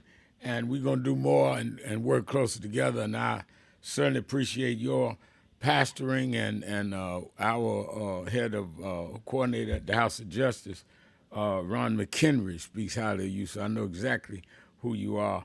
And thank you for your leadership, bringing 2 busloads all the way from Long Island. Coming from parts of Long Island is like coming from Philadelphia to New York. That's no small thing. Reverend Trollinger brought people from White Plains. I named all the cities around the country, but just in the tri-state area, I think it was like 10 buses from New Jersey. But thank you for your call. Let me go to Still Bill, the Buzz, Cincinnati. This is the day the Lord has made, and I will rejoice and be glad in it. Good afternoon, Reverend. Good afternoon, Andrew. Good afternoon, sir. Antoine, I'm sorry. I'm very, very sorry. Good afternoon. I tried calling Friday, and I had trouble with my phone. And the thing is, I called Friday because I wanted to throw Donald Trump aside of his shenanigans and his doings to acknowledge the birthday of the king of pop, Michael Jackson. I have not heard anybody mention anything about Michael Jackson, but you know, that's just to show you that the world wants you to forget about Michael Jackson. But I will not forget about Michael Jackson. I will not forget about the impact that he has made not only on the music world, but healing the world itself when it comes to aiding people that were less fortunate and helping those that were in need. And Michael Jackson is somebody that I would definitely acknowledge rather than Donald Trump. In fact, anything positive I would acknowledge over Donald Trump, because all Donald Trump is doing is talking loud and quack, quack, quack. That's all that he's about. And I tell you, Reverend, I envy you of the fact that you know this talented family, you know, and at Michael's funeral, I tell you, you hit a ballpark home run when it comes you performing his obituary at his funeral.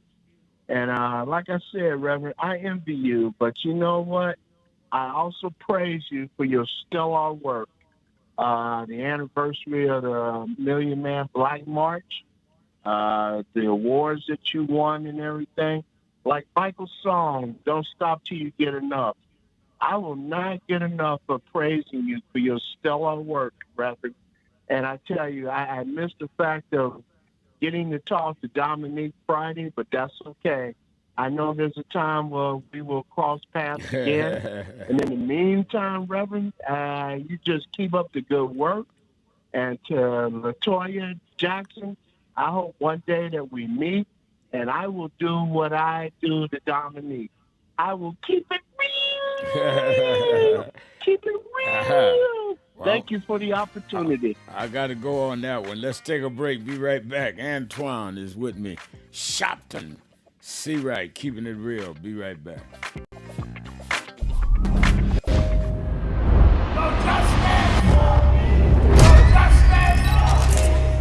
62 years ago today, Martin marched in Washington. 62 years later, the dream is not dead.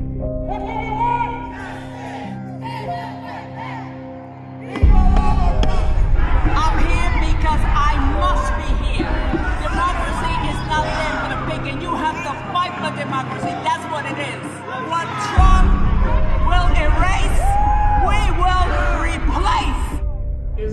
dreamers in many cases have reversed and tried to turn it into a nightmare. We come to Wall Street rather than Washington this year to let them know you can try to turn back the clock, but you can't turn back time. We gonna keep the dream alive on Wall Street.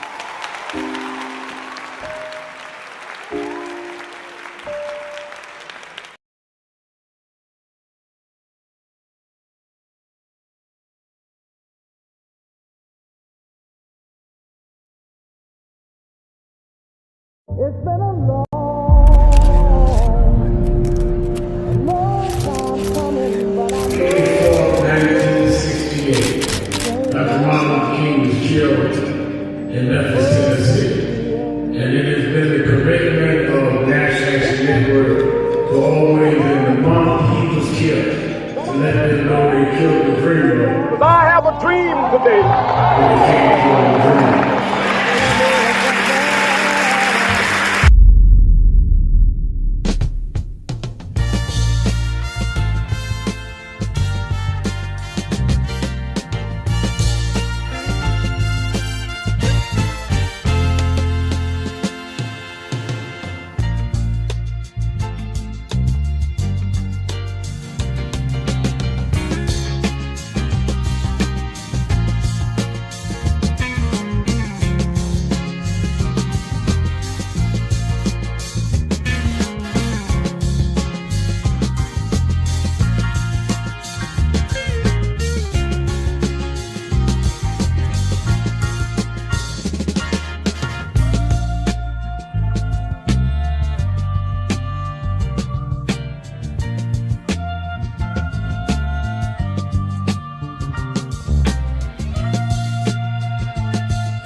So we just wanted to greet you all and thank you for allowing us in. Yes, sir. We were with Gold. Yeah, we was here. They were on the plantation. Our family was on the plantation. Wow. And that's, of course, that's the slave house. That's one of the slave houses. Sir, it's been 13 years. That's right. Good to How see you been? Doing fine.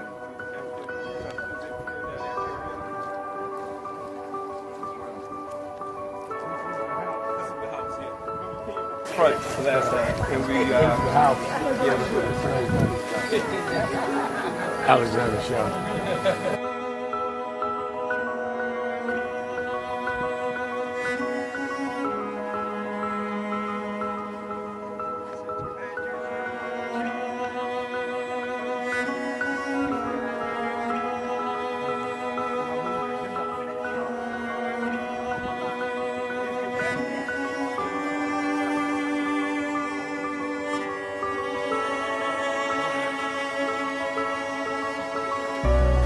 How many slaves were staying there? I have no idea. This is where they would have a slave. Yeah, that's what exactly. That was exactly.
The two people that most influenced my life were from South Carolina, James and Jesse. Jesse right up the road with me. I went for his mother's funeral. Jesse walked me to my mother's casket. Two South Carolinians. That's the balance of my life, James. Yeah. Civil rights, shoulders. But also where your people from too. Literally. Yeah, right. And when I knew Jesse was from James, I started president. Yeah. And James had died before I knew about him in South Carolina. Oh, really? Yeah. James died December 25th. He died Christmas Day, 06. And they came to do the story for February of 07. They came in January. His daughter swear that was his daddy and helped him push the information out. Wow. And I called Jesse and told me, you know that my great grandfather was a slave about 40, because Greenville right up to I-20. He said, I told you we was connected. That's why you gotta listen to me. But now.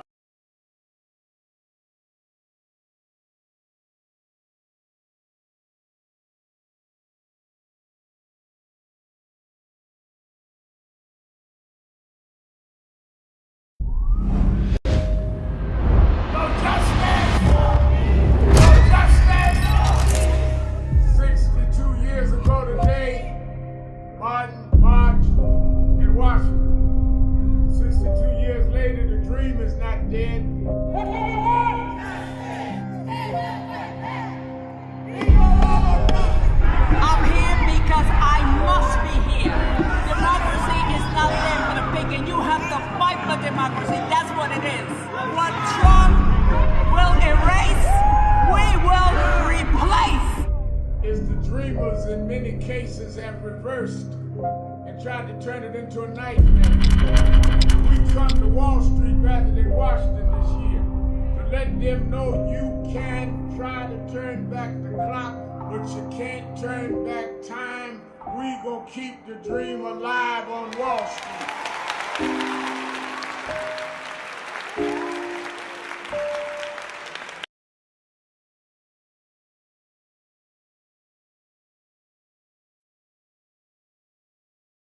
Thank you for joining us for Weekdays Live with Reverend Al Sharpton. Take the time to share this broadcast right now. Tell your friends it's time to keep it real with Reverend Al. Comment your questions now in the chat or call Reverend Al Sharpton directly on air at 877-532-5797. Now stay tuned for Reverend Al. This is Reverend Al Sharpton. As you watch the broadcast, support National Action Network. Go to www.nationalactionnetwork.net and be involved. You can join, take your membership right online, www.nationalactionnetwork.net. Getting ready to start the program, but we need you to be part of the movement.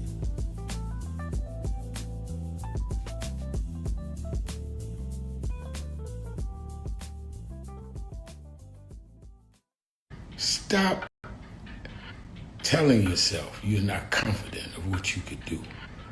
When people with half your skills and a quarter of your talent have gone on to create big waves in life, if you look at them and you know you're more gifted than them, then what is your problem?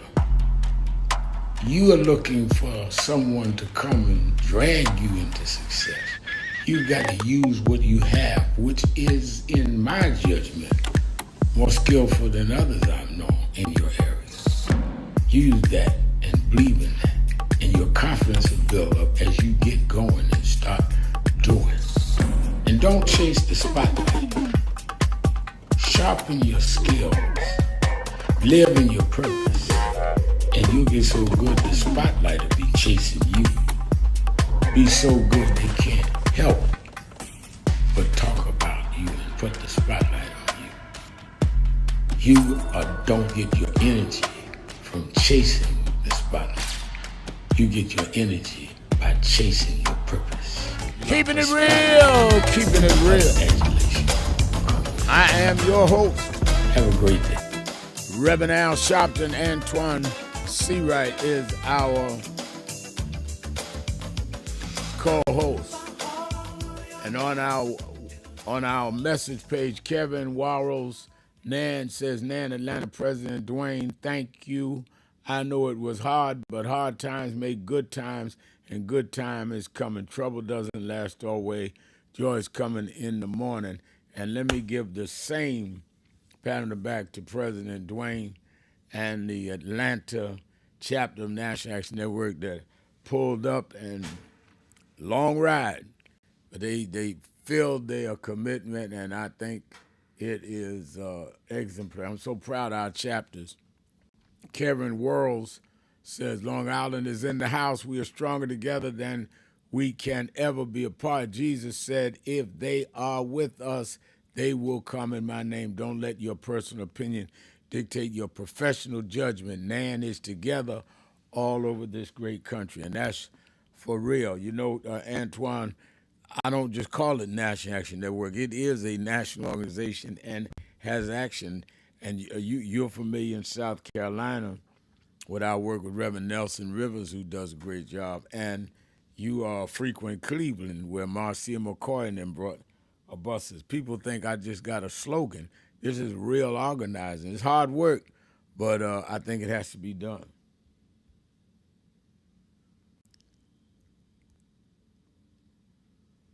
I don't hear Antoine.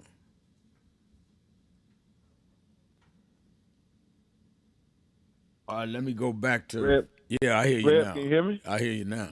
Oh, I said every successful major movement in the history of this country, arguably in the history of this world, have always included black folks, the black church, the black press, and like-minded individuals. So the work that you're doing not just across the country, but people don't realize you're a worldwide boy. and so the work, your impact across the world through NAN has been consequential, not just to black folks and to Democrats, but I think for the betterment of America. So when you see the fruit of that organizing, the March on Wall Street, and a few years ago the March on Washington, and every time, there's a need to organize in our community, that ain't by accident. And I think that's where we've got to get back to the basics as a community if we want to continue to have progress in our community. Yeah, I think that's right, and that's why I'm very sensitive about. I'm a firm believer in intergenerational support, and my obligation to support the generation or generations now behind me, which is why I had several of them speak, and some people may not have known them among the crowd, but they know him now. Reverend Charles Williams, people know from my radio show. But Reverend McHenry spoke, Reverend Malcolm Byrd, and Ebony Riley, who was our senior vice president. All of them under 45, under 40, some of them. And that's one of the reasons why I say to my staff at MSNBC, I want Antoine on TV at least twice a month because you got something to say. But at the same time, it's a catch-22. At one level, you want to make sure you're helping the next generation. But at the other level, because you're older, you're more selective. That I don't want just anybody cause you 40 on my show or leading a chapter, because youth is not an achievement. It's what you do with your youth. So you notice you've been on 2 or 3 times and been on a lot more. I don't have everybody on just because they're young, because they have not done the analysis, the work, in the grind necessary to talk about something. And I think that we have a responsibility, we that have gotten older, thank God, to pass the baton, but we also have a responsibility to not put that baton in the hands of people that's going to fumble and drop it. Well, Rev, I'll tickle you on this. As I was in the airport a few days ago, a nice little couple stopped me. They didn't look like me, but said they had saw the segment we was on a few weeks ago, week before last, MSNBC. And the lady looked at me. She said, I like what I see. It's the Old Testament and the New Testament. I like that. I like that. That's a good one. And you should feel complimented by that. See, and I see the other part of this, and I know it's a holiday, so some families are together, and all of us have a responsibility to their children, and you need to hear this to help them do what they are doing, or grandchildren. I had My 6-year, I only got one grandchild. My 6-year-old grandson did the parade with me this morning, and his mother. But I think that we had a responsibility to give tough love to our children. And, when I was coming along, my father left when I was young, but I had mentors and who became father figures to me, like James Brown. James Brown literally became like my father. His son had got killed, his oldest son, and I literally used to stay in his house and help on the road and go back. He'd fund my youth movement. And Reverend Jackson was like a young father to me. And they were hard on me. I mean, I used to get so mad at Reverend Jackson, I wouldn't even answer the phone. But it was all of that that helped to form and shape me to have discipline myself. And I think a lot of people that are older kind of cuddle people and don't help them. Because if you make them feel that they don't have to have any responsibility and any consistency and any needed training and discipline, and realize one thing I say, I do these morning thoughts every morning before I go to the gym and during the gym and after. And one thing I said this morning is you realize the struggle is not a one-round fight. It's going to be a continual fight. It's not like he got 10 rounds, fight's over. No, we're going to fight this generation to generation because the opposition, Antoine, is fighting from generation to generation. So when they lost with Nixon, getting caught in Watergate, they never stopped fighting because Jimmy Carter got in. They fought on until they got Reagan. And when Reagan was out and Bill Clinton came in, they fought till they got George Bush. And when Barack Obama came behind him, they fought till they got Donald Trump. So I think a lot of people think this is a quick thing. You can do 1, 2 things, and that's it. And that is never going to be it. People ask me, well, what's the destination? And I say the journey's the destination. You're going to always be on the journey. And you need to teach others that are younger than you that it's a journey so that when you drop off through death or health, the journey continues because the opposition is going to continue. Well, Reb, I can tell you what, it's so important for my generation to continue to learn from other generations, those who are present and those who transition on. And you can always learn from history. That's why I spend my time studying more history than trying to predict the future, because I think history is a good indicator of the future. The second part is they've given us a blueprint of what relentless pursuit of power looks like. Right. Think about it. Right. I guarantee you the folks who signed the Voting Rights Act of 1965 never would have thought that we would have eroded Section 4 and on the way to Section 2, and we would be having this redistricting fight in 2025. I guarantee you when Roe v. Wade became the law of the land, nobody thought it would ever be overturned. I mean, you think about some of the things that have happened just in the past 6-7 months of this administration. And that's why I said to a congregation Sunday that I spoke at, Rev, I said, we got to be reminded as black folks that all progress ain't permanent. Right. It's a fight every single day to maintain what we have and try to keep getting on down the road.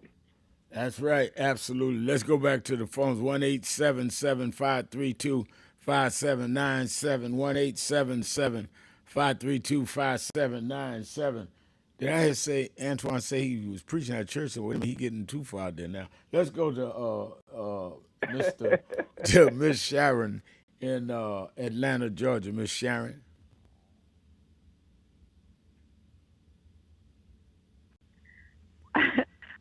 Hello there. This is invaluable information. You cannot put a price on it. Thank you. Thank you so much for taking my call. Thank you for calling.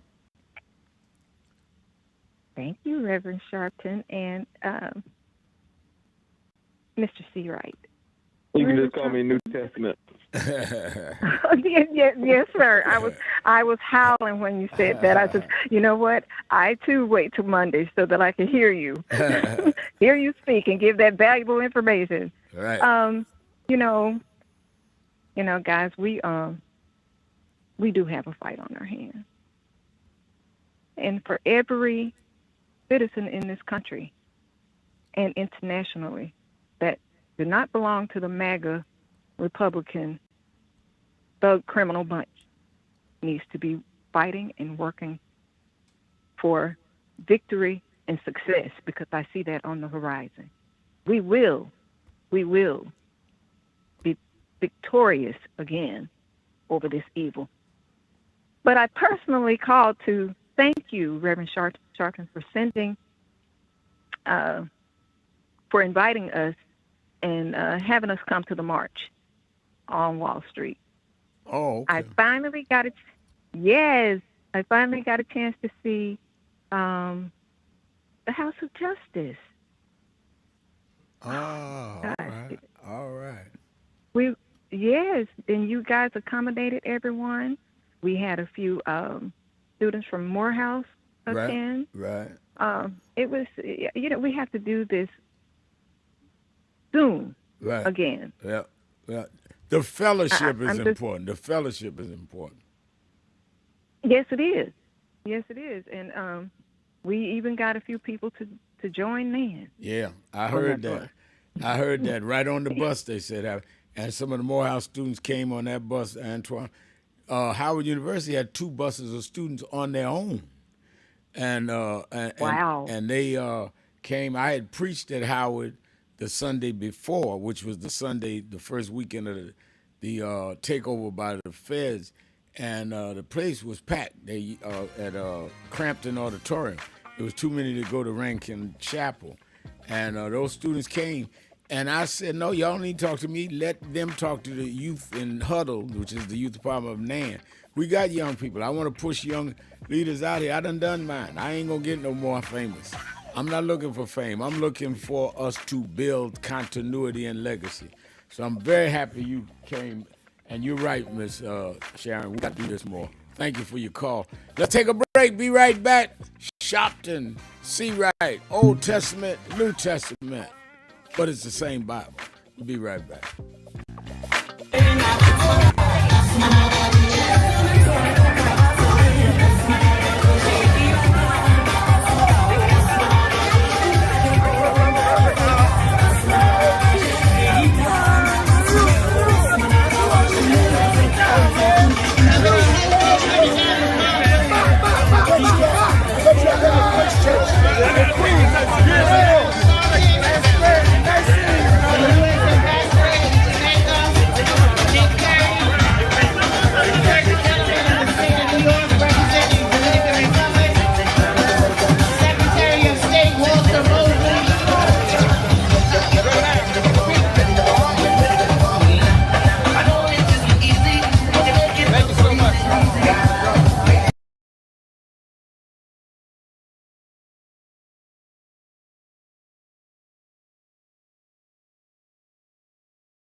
Keep the dream alive on Wall Street.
cases have reversed and tried to turn it into a nightmare. We come to Wall Street rather than Washington this year to let them know you can try to turn back the clock, but you can't turn back time. We gonna keep the dream alive on Wall Street.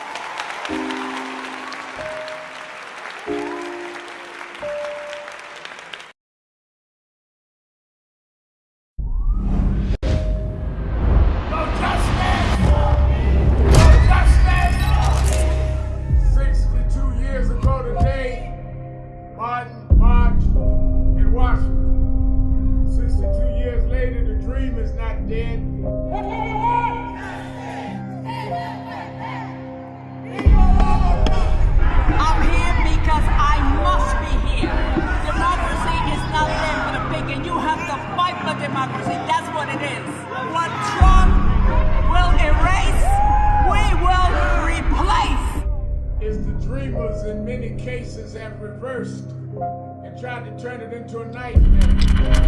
We come to Wall Street rather than Washington this year to let them know you can try to turn back the clock, but you can't turn back time. We gonna keep the dream alive on Wall Street.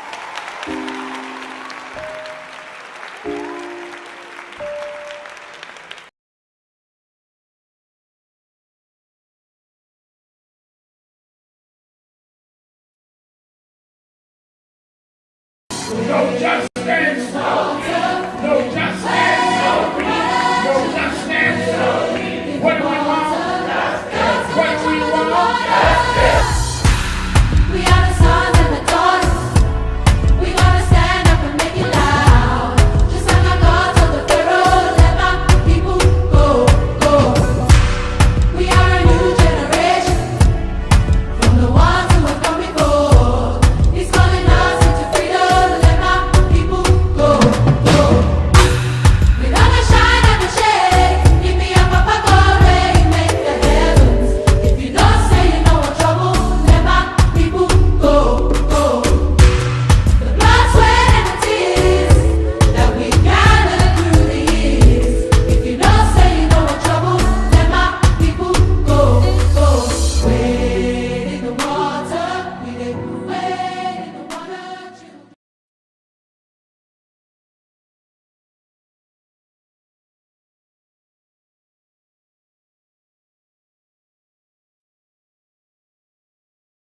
It's been a long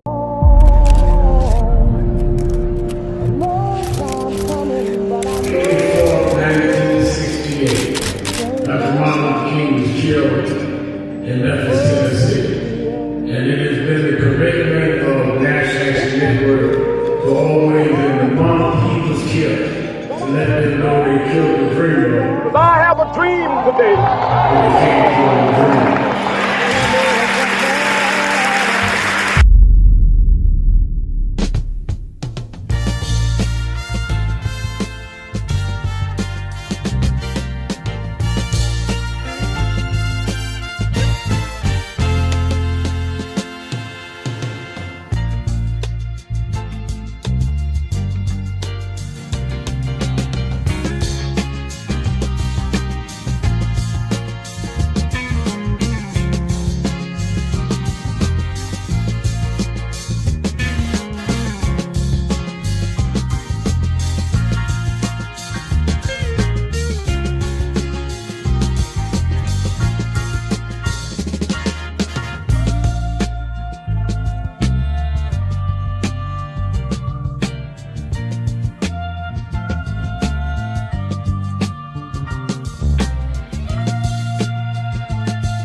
it is.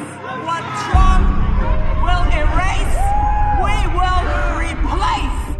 It's the dreamers in many cases have reversed and tried to turn it into a nightmare.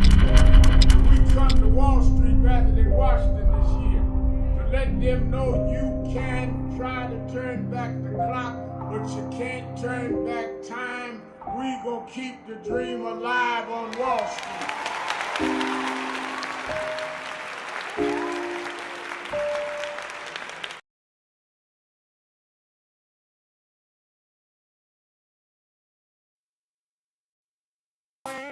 You're live. Keeping it real, keeping it real. I am your host, Reverend Al Sharpton. Antoine Seawright is our co-host.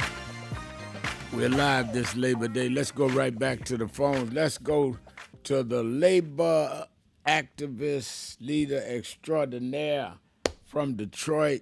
He brought buses up. He helped organize. He was back there in the tent with us, taking care of the business. Talking about Brother Percy Johnson. How you doing, Percy? Oh, Reverend Mel, man, it's an honor to hear you to speak well of me, man. Thank you.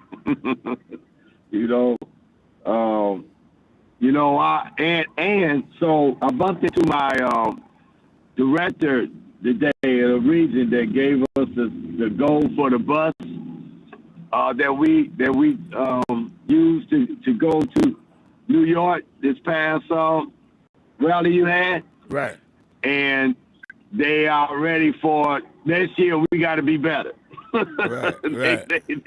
They talk about the plan for where we're going to be next year. They want to make sure we going to have T-shirts. We're going to have a banner, and I was telling them, I was just overjoyed that you were willing to sponsor us the bus. I didn't realize they take it to the level of getting the banner and the T-shirts. But she said, yeah. So, Reverend, we're going to be there next year with the T-shirts, the banner, and the caps, man. We're going to be ready for wherever we got to go, man. Well, y'all brought in your bus. Y'all did it. Detroit was in the house, no doubt about it.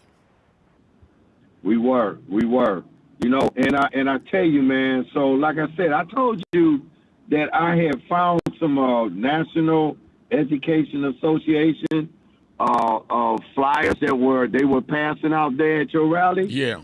And I'm gonna tell you to please search of that flyer and stress to get that out in our community, because when you hit this barcode, it is so the information that's in it is valuable. Yeah. And it's seriously talking about the attack that's on our education and how they're dumbing us down to where we're not civically participating like we need to be and should be.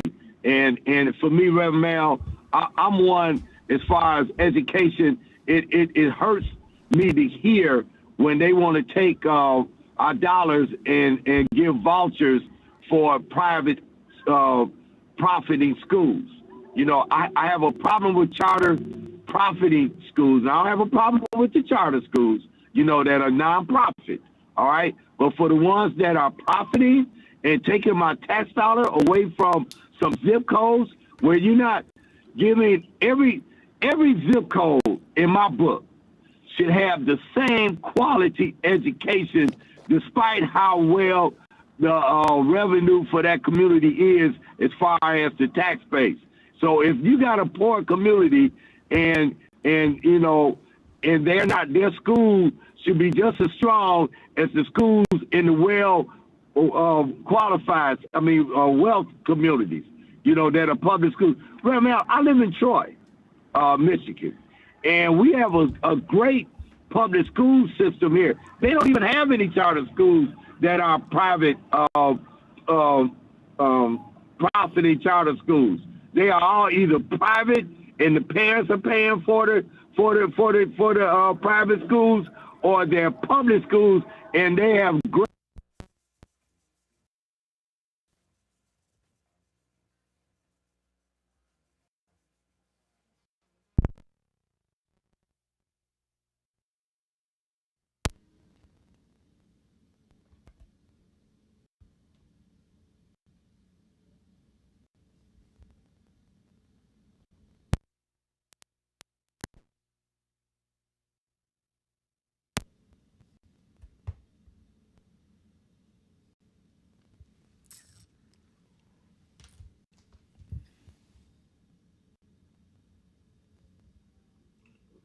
Hello?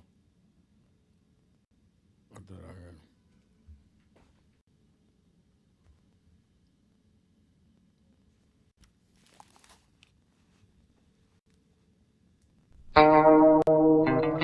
God has smiled on me. He has set me free.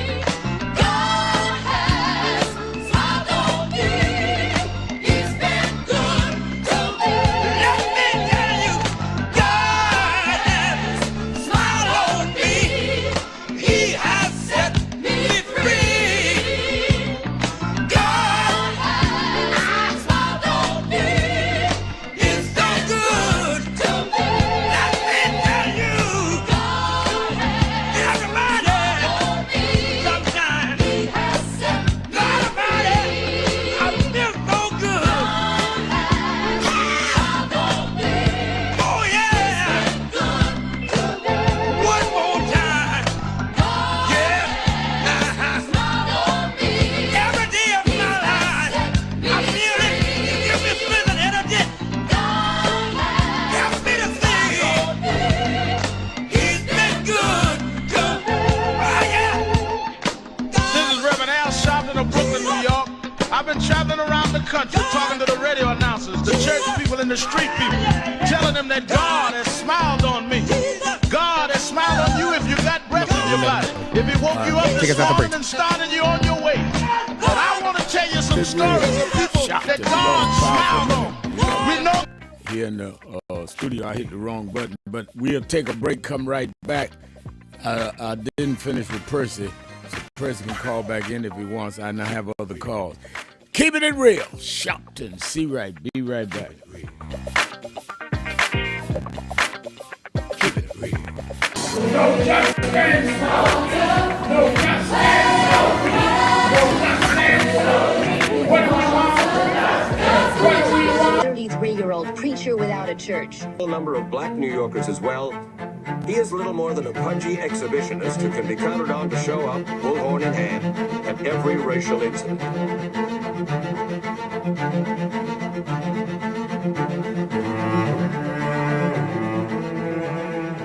I often quote Mark Twain saying, the two most important moments in life is the moment you are born and the moment you find out why you were born. I had a very troubling conversation the other day that prompted me to do this little video. Young man that I've known a while came to me and he was crushed. I mean, really crushed, because people were criticizing his work. He's in the ministry, but he's also an actor. And he said he couldn't understand why people were jumping all over, criticizing him, trying to find scandalous and derogatory things about him. And I told him, I said, you know, you're very young.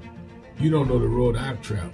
They call me everything but a child of God. Racial discord, a blabbermouth, a loudmouth, too flamboyant, an agitator, a racist, I had to learn. Yeah, right. I was not defined by how others saw me.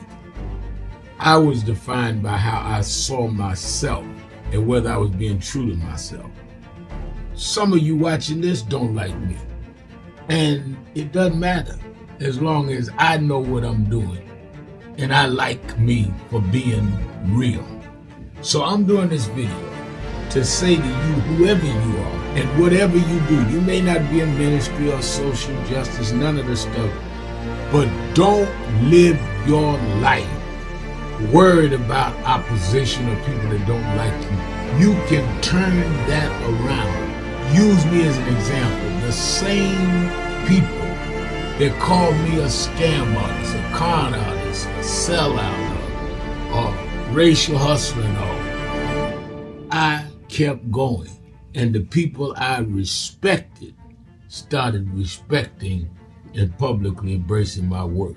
When Coretta Scott King, the widow of Dr. Martin Luther King Jr., had this to say about Al Sharpton. A leader who has protested injustice with a passionate, unrelenting commitment to nonviolent action in the spirit and tradition of Martin Luther King Jr.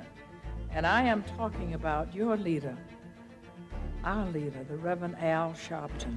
The other thing that hasn't changed is the National Action Network's commitment to fight injustice and inequality here in New York City and across America. And that's not only a testament to Reverend Sharpton, it's a testament to all of you who are here tonight. First and foremost, to Reverend Sharpton.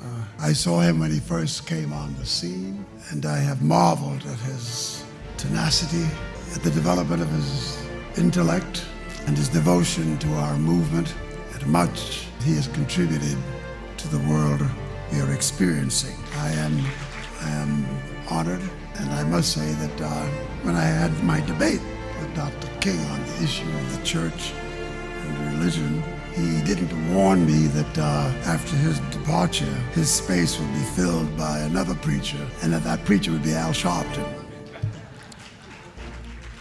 All you want in life is people that matter to you to say you did all right. And more important, that you can look in the mirror and say you did all right. Thank you, Rev. Thanks for that introduction. Look, we've known each other for a long time. I'm grateful not only for your leadership and partnership, but quite frankly, more importantly, for your friendship. And thanks to all of you, members of our nation's most important civil rights organization. You have been, over all of your years, such an extraordinary leader.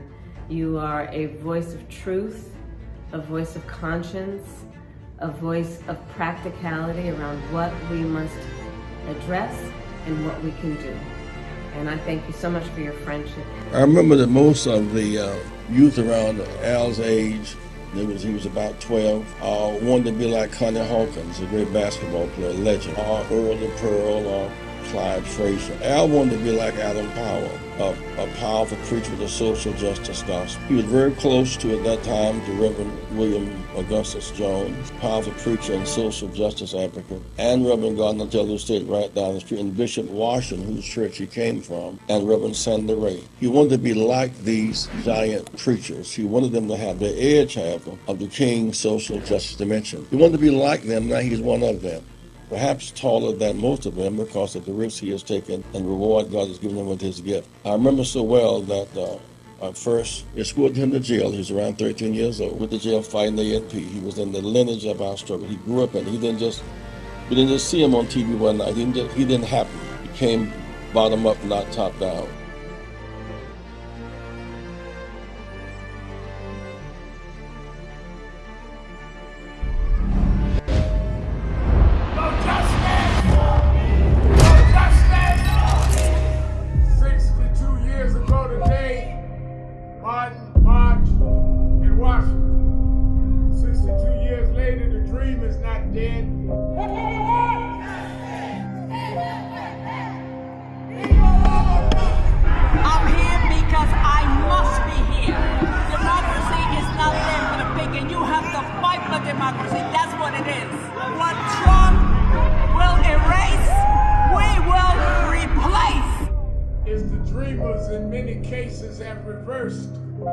Tried to turn it into a nightmare.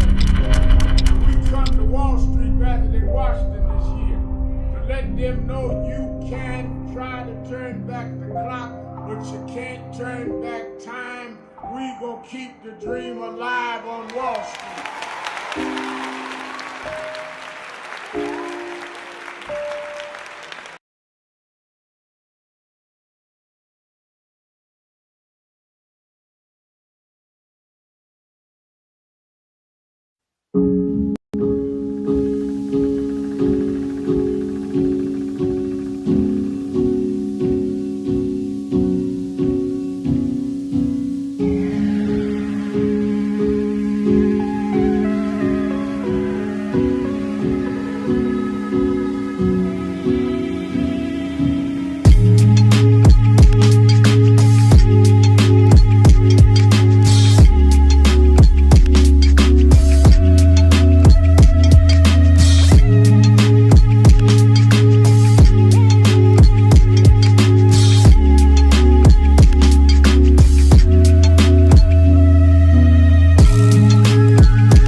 get Politics Nation every Saturday and Sunday, 5 p.m. Eastern Time on MSNBC.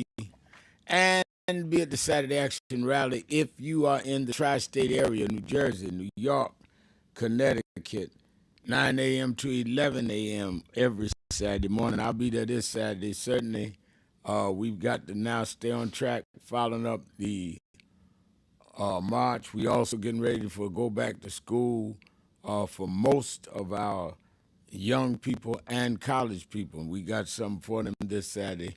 Meet me at the Saturday Action Rally on 145th and Lenox in Harlem. You that are not in New York can watch it live on Impact Television, the only black-owned national gospel cable network. And, of course, you can watch it on nationalactionnetwork.net. Let's go to Ira in Washington, D.C. Antoine Seawright's with me for the whole ride, by the way. And Ira? Yes, good evening. Thanks for taking my call. I just wanted to have two quick comments from Washington, D.C. And what it is, I always find something there. They got this social media propaganda on there talking about they got 3 sets of black people in there saying that Washington doesn't have any problems as Donald Trump is taking over with the National Guard, which is bogus.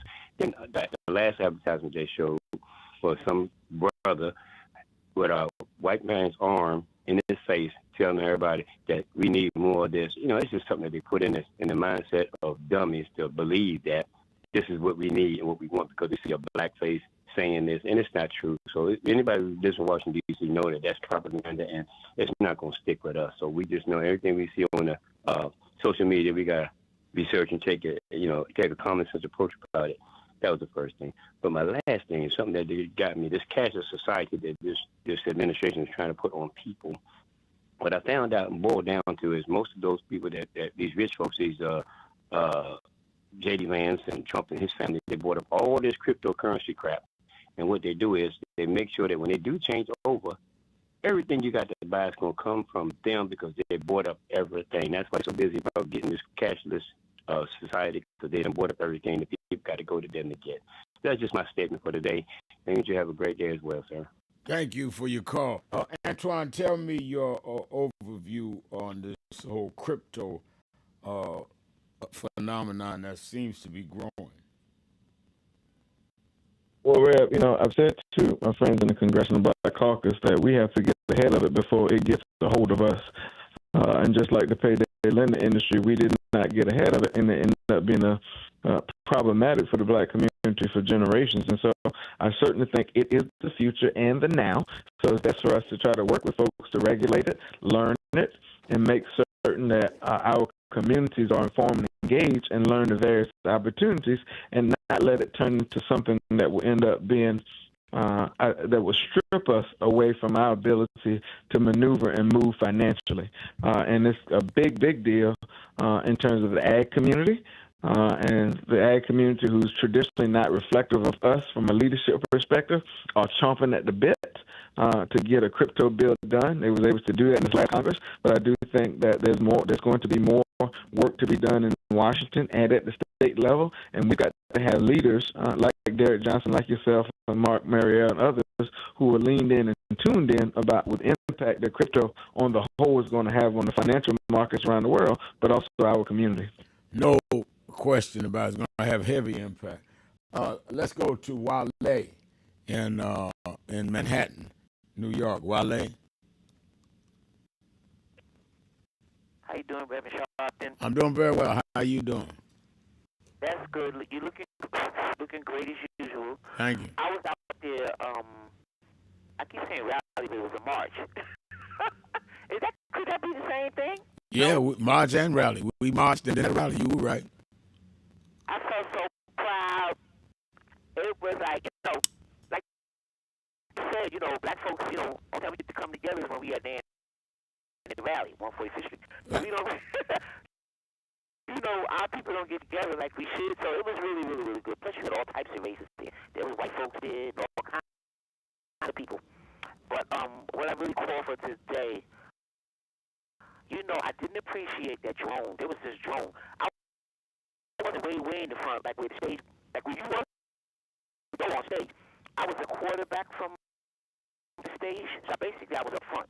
But there was this annoying drone that kept flying overhead, and it would go away for a while, but then it would come back, and then before you know it, it's in your face, it's on top of your head, and it stayed there for a long time. And I was like, who the hell, who is that? Like, that drone, I don't know if you know everything that was going on there. I know, you know what I'm trying to say. I don't appreciate whoever owned their drone. Well, let me tell you. Over our head. I don't like that. Well, let me tell you, Wale, you're a good observer. Thank you for calling. That drone was not the opposition. That was our team filming the march. So I would let them know they have to be more considerate of how low they drop the drone. But the way they can film now is with drones and keep a stationary camera up front. And to show the march, they had drones out, and then some of the passionate responders to some of the speeches. Because, as you know, by the time we got down, we marched there about a mile or two. And by the time we got down to the bull, the symbol of Wall Street, we set the stage about 2 blocks past that. I looked back, and we were still about 10 blocks deep, and people on Wall Street hanging out their windows, which was the point. Then we had to rally there, about 2 blocks south of the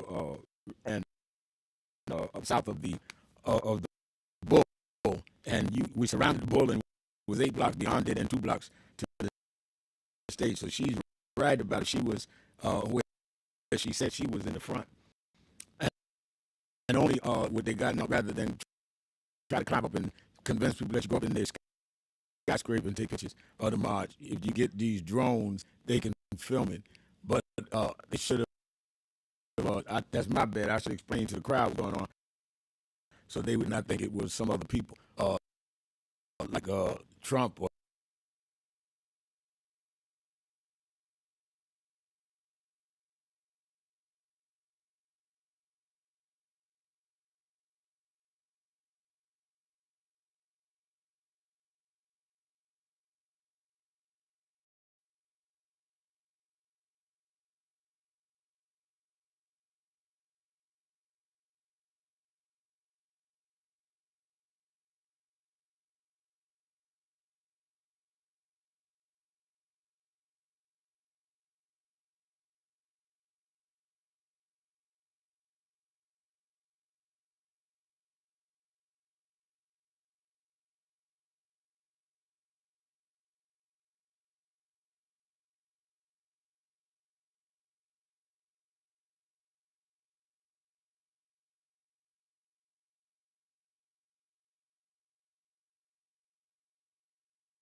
The young people there introduced me by what AI told them I was.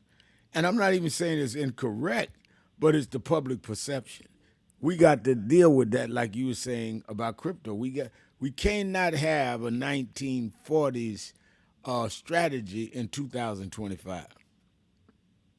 Well, Rev, I can tell you this: they have been declared and decreed and proven biases when it comes to AI, particularly in the medical research and so many other things, face recognition software. That's why it's important for Bennett Thompson to get those gavels back, Homeland Security. But there's been certain biases when it comes to artificial intelligence, and that's why we've got to be very strategic and smart about working with Silicon Valley on what they're doing with AI, but also making sure there's some regulation in place that makes certain to deal with some of those biases, because technology can be your friend, but it also can be your enemy. And we don't need anything else that will put handcuffs or handicap black advancement in this country. No doubt about it, and that will further distort our minds, opinions about each other. All right, let's. And that's and I would tell you the other piece about AI is North Korea, China, Russia, and Iran will also use it to its disadvantage to break us apart and to split our community if we're not careful. Oh yeah, and I totally agree with that. Let me get Christina in Manhattan before we have to go. You're keeping it real with Al Sharpton.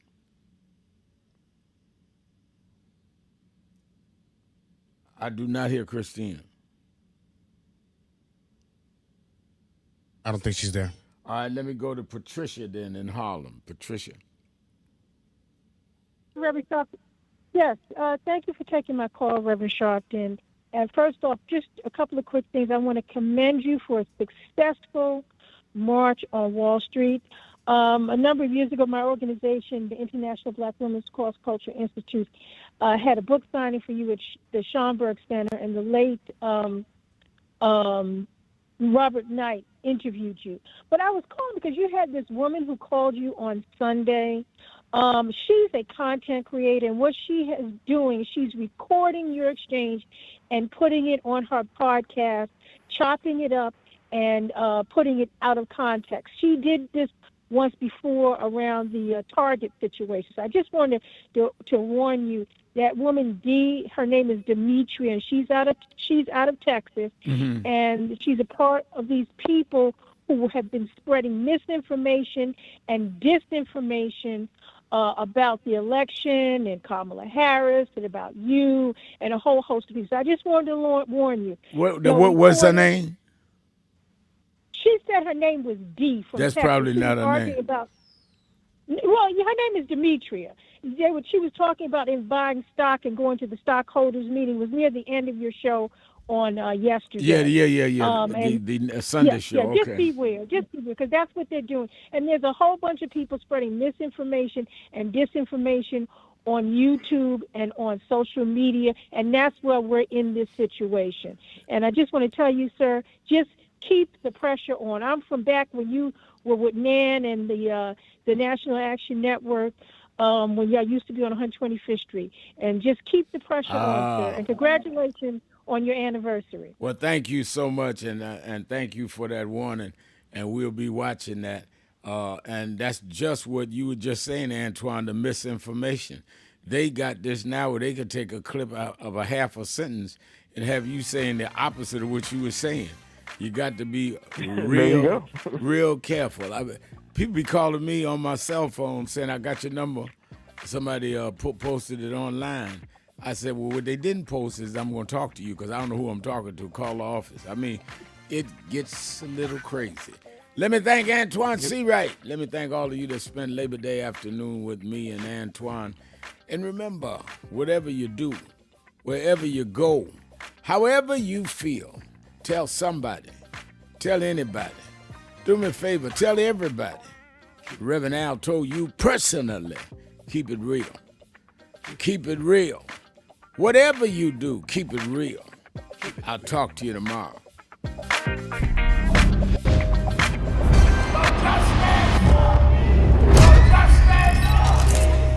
62 years ago today, Martin marched in Washington. 62 years later, the dream is not dead.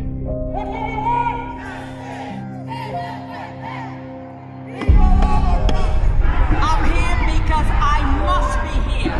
Democracy is not there for the pig, and you have to fight for democracy. That's what it is.